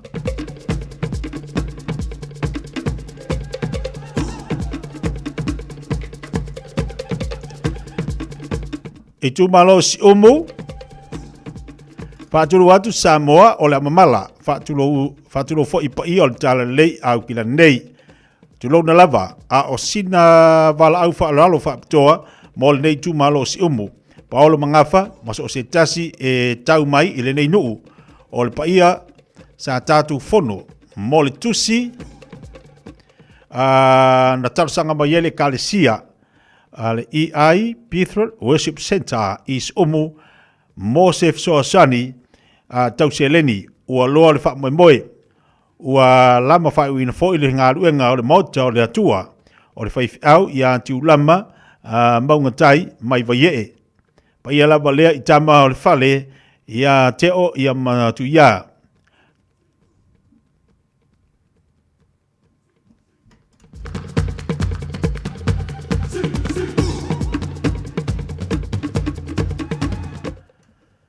Ia lava lea i tama le fale i a te o matu ia le matua mausoli sa fu ia ne mafaleanta lau fitalai ngā lutu fale tua a fia le lei a sui fatau fai au so sani i a mano yuelu fata sia manu fale tua i a muli uma tu pola i tu la o le lupe fale le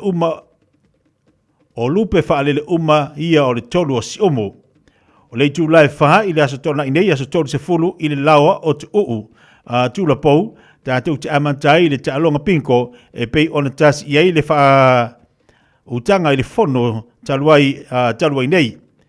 E sa wha le tonu so ta inga wha salalaunga. E lima i a vaenga a le mta whale wha tasi ei i a malau malu a fiafi wha mole wha malu si mai to e pau lava lea o le tātou tā mauloa i le whao tulou. E le to iei lava i se tala mai, po talatu wha moe o le a tātu whiloai i le anga lei o le atua wha te tele.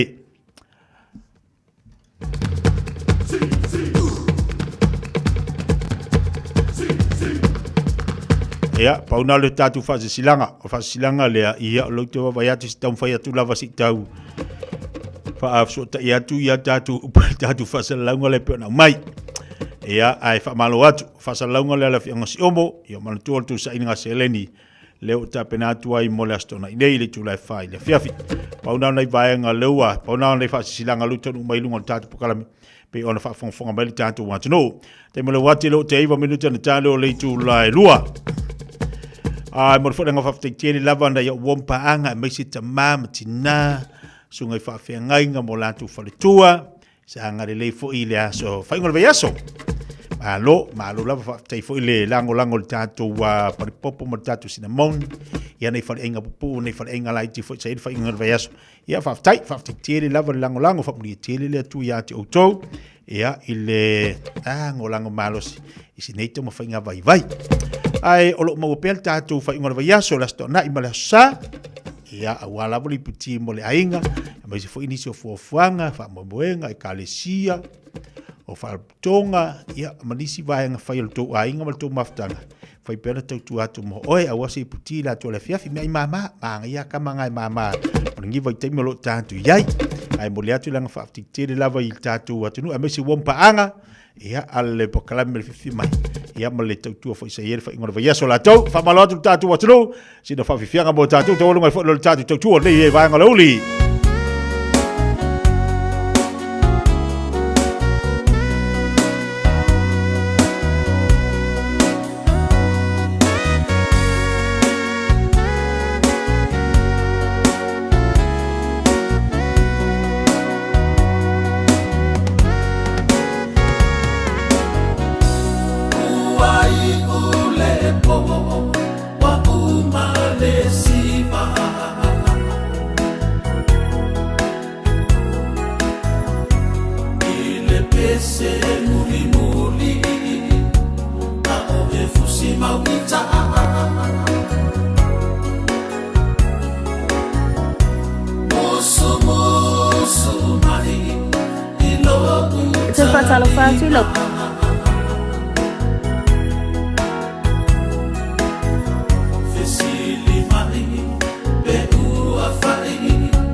Pesa ini mole ota, tau alunga toi se tau tuole nei fo ia songo fua. Fa tik tili lava sa mole atu pele tatu maftanga mal tula sfulu tau na lela. Si pa ia mole nei yauli. Tatu filo le aso tau lo fo mole anga le yo tatu tua. Mole tua tatu pokala le aso anta ya o fa so mai le pokala toi te pala inga.